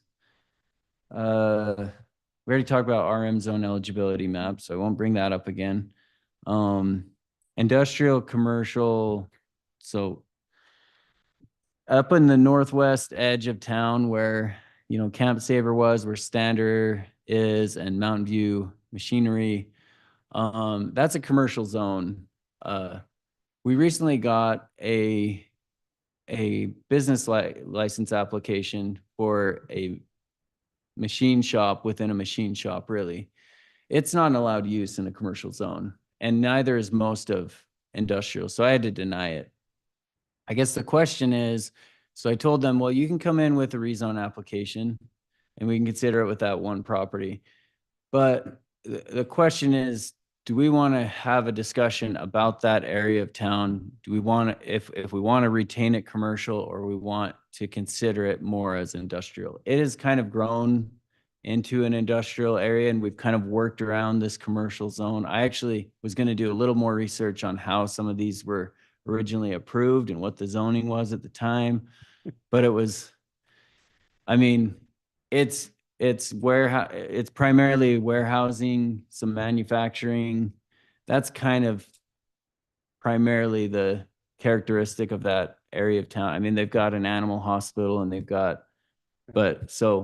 a machine is shop there right any there. appetite to kind of have a discussion about that, because they can come in, we can talk about rezoning this one parcel, but really should we look at this kind of broader area and whether it should retain commercial or maybe partially commercial, partially industrial, like, I think it's a very appropriate discussion for the Land Use Authority of Nibley to just investigate. okay. I'll put that on the agenda, probably as a workshop as well. We'll see how much we can pack on that December agenda, because I think we will have some other applications as well.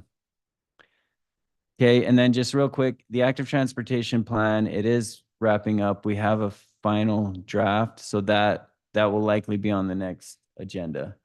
Actually We read have a pretty lot of good. work to do. And we're about to kick off a town center master plan. We just scheduled a kickoff meeting. So Troy and Nick, we're gonna be on the steering committee for that one. We've got the countywide planner helping us with that. So not a consultant, but good technical assistance for that. And then we're about to kick off the general plan. I'm about ready to send that out for bids here, probably within the next couple weeks. So a lot of things going on. Okay. Taylor? Next week, I'll send out an email about your training hours, your individual ones, and just if there's anything I missed, let me know. Let you know what you still need to do before the end of the year. Okay, thank you. Mayor, do you have anything? Okay. Meeting's adjourned. Troy, were you going to say something?